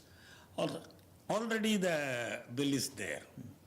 Now the government is, we did meet the health minister. He was very sensitive. I told him that the profession, now the percentage of women is around 60%. And this is bound to grow, and we have a moral duty to protect them. There is a thinking in the government that they may refer it to perhaps an expert committee to look at the possibility of a bill, but that will be too little, too late. Too little, too late, because everything is in place. It only needs a political will to push the button. And why don't we have the political will? I am having total trust on the health minister, who is very sensitive to the situation. It's basically the establishment which has certain view or a perspective about what should be done. There cannot be a special law on this. So the political will come. That's my trust. Okay. And this incident has once again highlighted the vulnerability of women medical professionals in our country. What does it tell us about our society? Where are we headed as a nation if these attacks like this continue? You look at the way that the nation is responding. So I think the 90-95% of the population has that traditional culture in us regarding women. Maybe we should not blow up isolated criminal actions, which will ultimately reflect on the nation also. Yeah. It is not just about medical professionals being under threat. According to statistics, 56 rapes happen in our country every hour. Yes. 16 rapes every minute in our country. So I think as a nation, you think we should all take the call. Maybe this is an opportunity also. You may not get another opportunity like this. It's a national movement which is growing like abaya. Now, immediately after the Kolkata incident, one more incident has come to light from Uttarakhand, where a nurse of a private hospital was sexually assaulted, and her face was disfigured. Her body was found after 15 days. So it is just another example of what the medical professionals are facing. Yeah. Can we talk a little bit about the monkeypox that originated in Africa, first case discovered in Sweden? Should India be concerned, and what preparations should we make? I don't think at this point of time it will be relevant. The WHO sometimes goes overboard also. We need to, on country basis, our health ministry is equipped with adequate data and information. And I think we should trust our ministry on taking this call. We are fully posted with data and things. The call has to be taken by the ministry. And WHO call need not be taken as the one that is final. It may be for many countries across the globe. Where we are a different nation, we are at a different level. I want to ask you one more question about the Kolkata incident. You can speak off the record if you like. We decide later. On the surface, on the face of it, it looks like just a sexual assault case, rape and murder. So that was R.V. Ashokan, President of the Indian Medical Association, making some very critical points. Remember that IMA has been at the forefront of the nationwide protest that we've been witnessing in connection to the horrific rape and murder of a junior female doctor that we saw in Kolkata.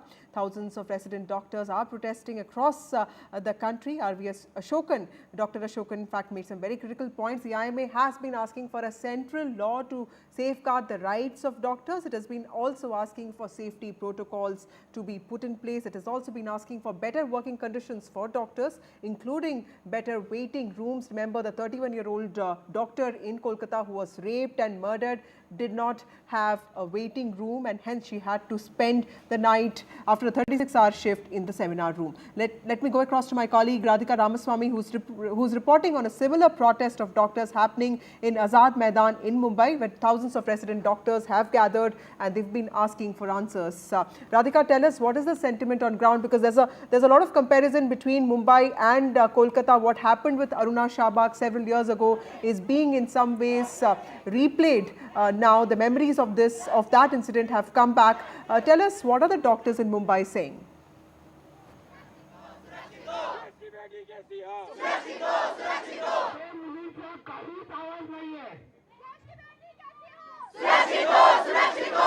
All right, I am in Azad Maidan in Mumbai, where thousands of doctors have gathered here, and I'm going to just show you around. These are the doctors, female, male doctors who've gathered here from across private as well as government hospitals. I'm just going to show you the posters they've all been showing. It says "Rage Against Rape."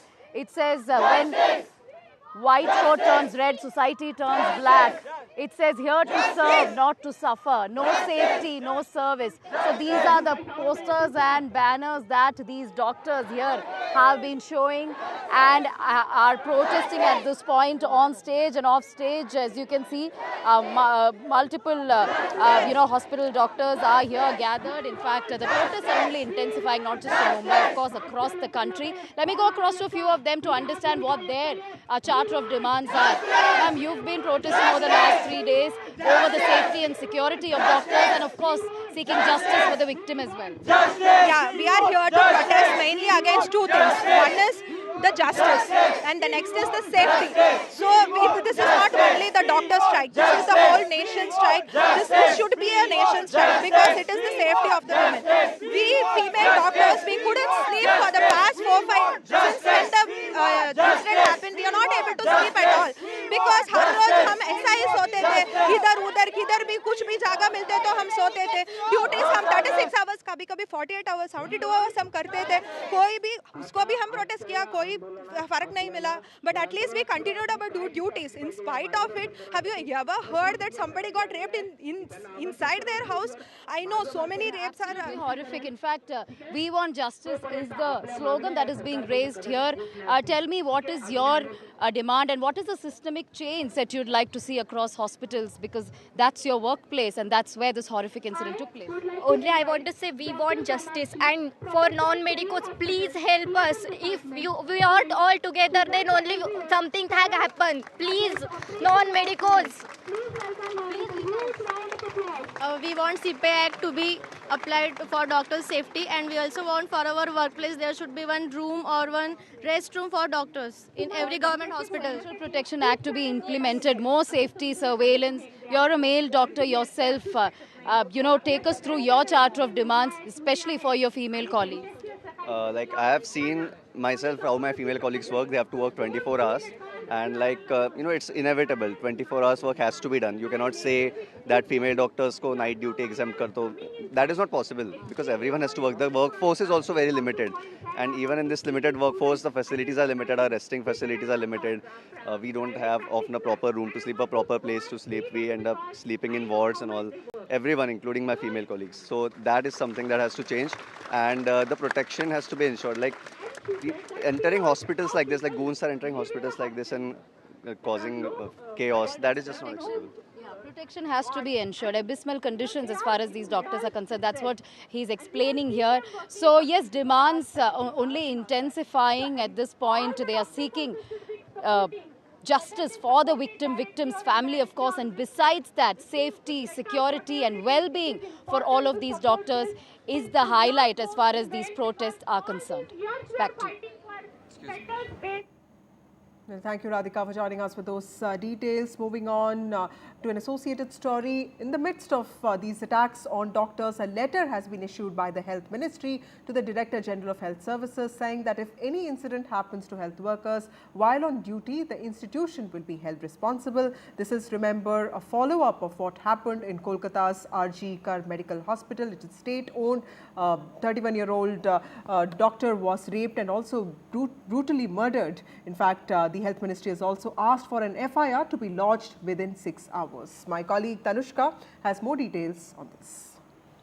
Ministry is making a very clear-cut statement here by its orders to the Directorate General of the Health Services across board that with respect to the violence that has become common against doctors and other healthcare staff in government hospitals, the number of healthcare workers that suffer physical violence during the course of their duty, it has been issued that in event of any such violence against any healthcare worker or doctors while on duty, the head of the institution shall be responsible for filing an institutional FIR within a maximum of 6 hours of the incident. This is what the memorandum says, and this makes a very strong statement with due course, keeping in view, of course, the rape and murder of the young trainee doctor at the RG Kar Medical Hospital, and with now protests breaking out nationwide with the Federation of Resident Doctors Association as well as the Indian Medical Doctors Association also calling off a strike, and doctors also coming out to the forefront stating the violence and the harassment also that they face during their shifts. So in view of this, the Ministry of Health has issued this order to the Directorate of the General of Health Services.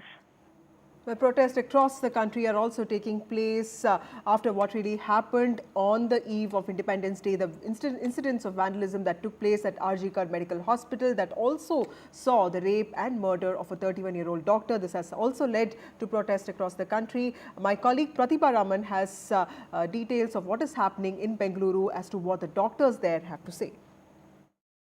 From Kolkata to different pockets of India, We've been saying the brutality that happened in Kolkata resonate with every female doctor in all corners of India. And we are here in Bengaluru's Nimans Hospital, and you have the resident doctors who have assembled here relentlessly protesting with one main demand, and that is justice for the victim.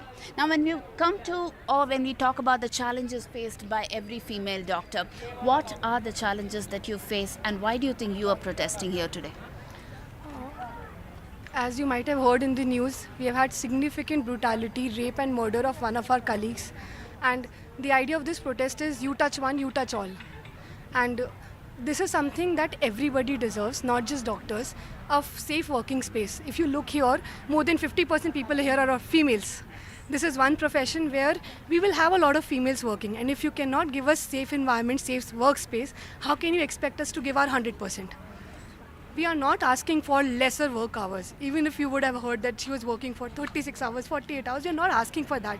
All we are asking for is basic safety, having a doctor's room. Also the fact that something brutal has happened, and what they're doing is every step of the day they're trying to create more injustice rather than providing justice to somebody who was working for you vehemently day and night, which is something which enrages all of us, and that is the reason we are all here.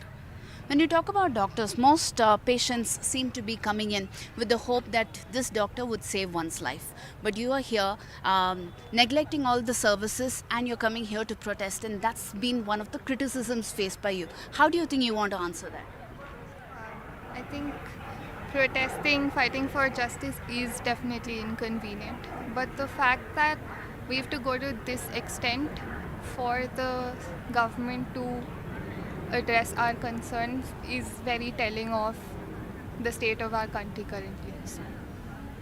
This is the only way to protest, you think. But what are the key demands that you want to lay before the government?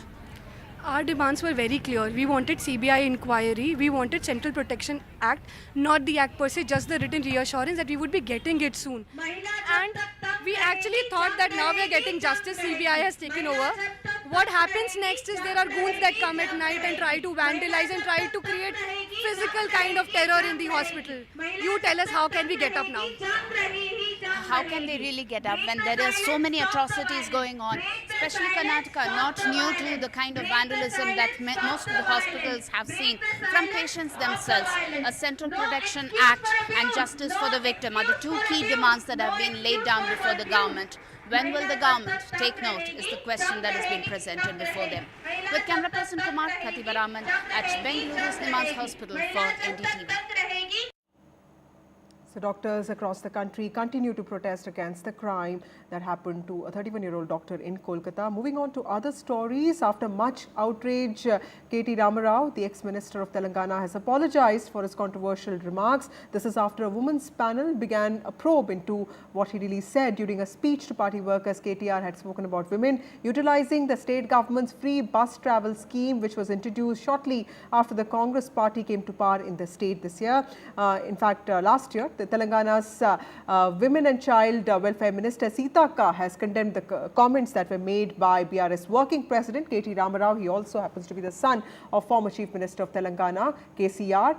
The comments basically reflected a mindset towards women. That's what she has said. KTR had mocked women peeling onions and garlic while travelling in the free bus service of the Congress government, which was a promise that Rahul Gandhi had made as part of the guarantees, and the Telangana state government had delivered this. She also added, he had added that he had no objection to anything, even if they did a breakdance on the bus.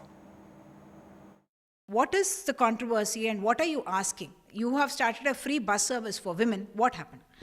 We don't know why his comment like that, very shameful KTR comments, because in hundreds of years after that, women are coming mainstream just now only. She is doing her work only as a doctor. It is a very, very shocking me, and we are also feeling very bad. She is a well-educated and doctor. She is ready to give some birth, breathing or life, some like that type of saving lives. That is her duty. But she lost her life because of male domination, cruel mentality men's through. So here we saw KTR words also, very shameful to his and his character, because women are going free buses, so they using their works in their seat only. He compared to, okay, you don't sit in, you don't do in your own words, your own work. You can do cabaret dance and record some other tool, record dance. How it is comparing that? We are seeing since we are seeing a lot of years, women's going very long journey, even though implies. Even though I saw in secretariat, old secretariat, there is some market, vegetable market. After when they are left duty office, they took buy some vegetables, and that time not enough to again go and do their domestic works like that. So then in bus or in this train, local train, also they can do their work only. But we supported, okay, what is the wrong that work? I support, I like that. So he commented, okay, it is not wrong, but you can do break dance and cabaret dance, record dance, and full family come and do like this. Very, very feudal mentality people only talk this type of words. So that was WCD Minister of Telangana Sita Akka condemning the comments made by BRS Working President K.T. Ramarao, who is also the son of former Chief Minister of Telangana KCR. KTR had in a very controversial statement said that women who are using the free public transport service offered by the Telangana state government are busy peeling onions and garlic while travelling in the buses, and he wouldn't have had an objection even if they did a breakdance on the bus. Now that was Sita Akka telling NDTV that this reflects the mindset of certain leaders towards women, and she's also talked about how the free bus service scheme in the government has only led to women becoming more productive. Remember that this was a promise that was made by the Congress party, something that Revanth Reddy led Congress government in Karnataka fulfilled. It has also been something that the opposition has been condemning, saying that this has led to burdens on the exchequer. The Telangana's WCD Minister Sita Akka has come forward to condemn the comments made by BRS Working President K.T. Ramarao. But let me also remind my viewers that Uma Sudhir, my colleague, has reported that K.T. Ramarao has now apologized for his comments. He has in fact posted on X that he sincerely regrets if his comments had hurt the sentiments of his sisters. To remind you, KTR had mocked women peeling onions and garlic while travelling in the free bus service provided by the Congress state government in Telangana, and he had added that he had no objection if they did a breakdance on the bus as well. Sita Akka, who is a minister in the Revanth Reddy-led state government, she's in fact the Minister for Women and Child Welfare, she has condemned these comments, saying that these comments only reflect a certain mindset of some political leaders towards women. KTR has also posted on X saying that he apologizing for his comments, saying that he sincerely regrets hurting the sentiments of his sisters. Meanwhile, moving on to other stories, ISRO today successfully placed an Earth observation and Demosat satellite into intended orbit. The space agency launched its third and final developmental flight, small satellite launch vehicle D3 carrying Earth observation satellite EOS-08. The rocket lifted off majestically from the first launch pad at the Satish Dhawan Space Research Center here, situated about 135 kilometers from Chennai. It was done at a prefixed time of 9:17 a.m. The objectives of this mission include designing and developing a microsatellite and creating payload instruments that are compatible with a microsatellite bus. Listen in to what the ISRO chief Somanathan had to say. It is a much more simpler design compared to a regular rocket. It uses more cost-effective inertial systems. The entire navigation process is different. Its ability to place small satellites is very crucial. It's all based on solid stages with a small liquid trimming upper stage. So the entire architecture and design of SSL is entirely different than the regular liquid based rockets. And in such rockets, to get a precise injection is always tricky. That is issue that we faced in the first mission. Though he placed the satellite, the precision was slightly an issue. So we solved all the problem, made 2 successful missions, and completed the development program. For the passive role control. 0.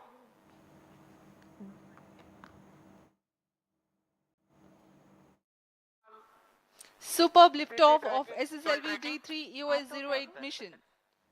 Sleek rocket searing through the sky. Now, Vice President Jagdeep Dhankar has spoken on the narrative that's aimed at destroying the economy. In fact, he has said that it's extremely worrying that a person holding a constitutional position asking Supreme Court to give wings to a narrative aimed at destroying our economy. This is what Mr. Dhankar has said. He was addressing the first batch of law students at the NLU Delhi, and he has expressed concern that people holding constitutional positions are asking Supreme Court to give wings to a narrative aimed at destroying an economy. In fact, he was inferring at the comments made by Leader of Opposition Rahul Gandhi in the recent controversy involving SEBI. Listen in to what Mr. Dhankar said. I got extremely worried when a person holding constitutional position just last week declared in a well-publicized media, I would say, campaign, beseeching Supreme Court to suo motu invoke jurisdiction to give wings to a narrative aimed at destroying our economy. Time for a short break. More news and updates on the other side.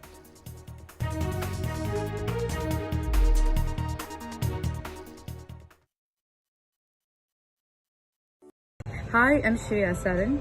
Kerala's Wayanad area is hit by devastating landslides, resulting in loss of lives and livelihood. Kerala needs your help right now. Let's join NDTV initiative. Come, donate. Let's rebuild Wayanad.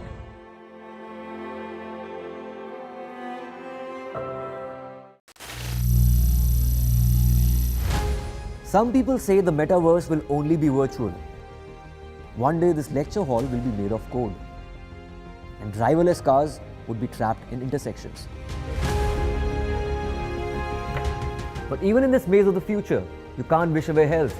It's time to become more resilient.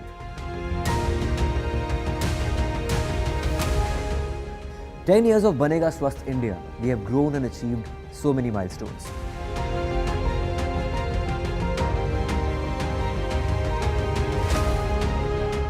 And now I have a plan to beat the urgency, to stop breathing with difficulty, to relieve getting choked with inactivity.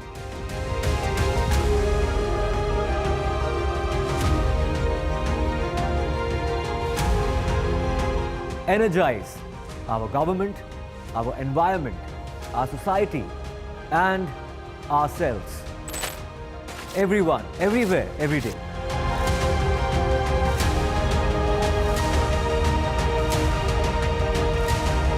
Banega Swasth India.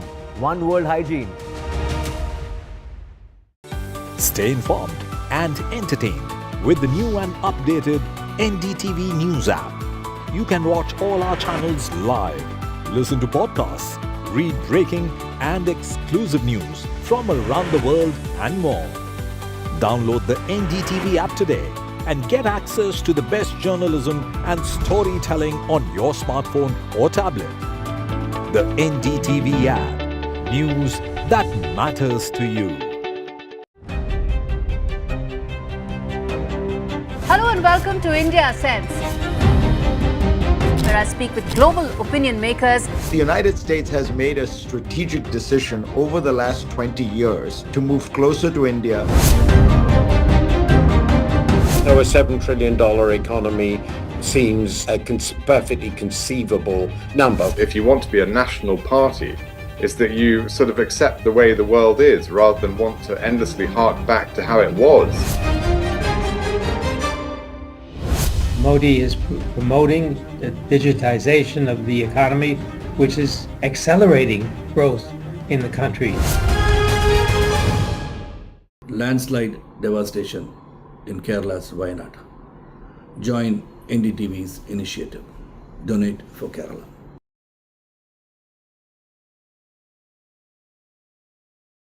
Hi, I'm Shreya Saran. Kerala's Wayanad area is hit by devastating landslides, resulting in loss of lives and livelihood. Kerala needs your help right now.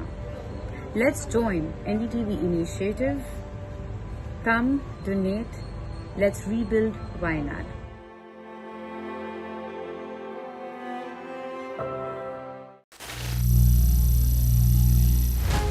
Some people say the metaverse will only be virtual. One day this lecture hall will be made of code, and driverless cars would be trapped in intersections. But even in this maze of the future, you can't wish away health. It's time to become more resilient.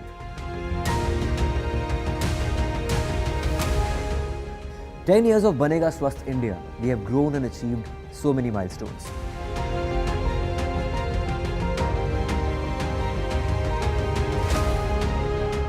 And now I have a plan to beat the urgency, to stop breathing with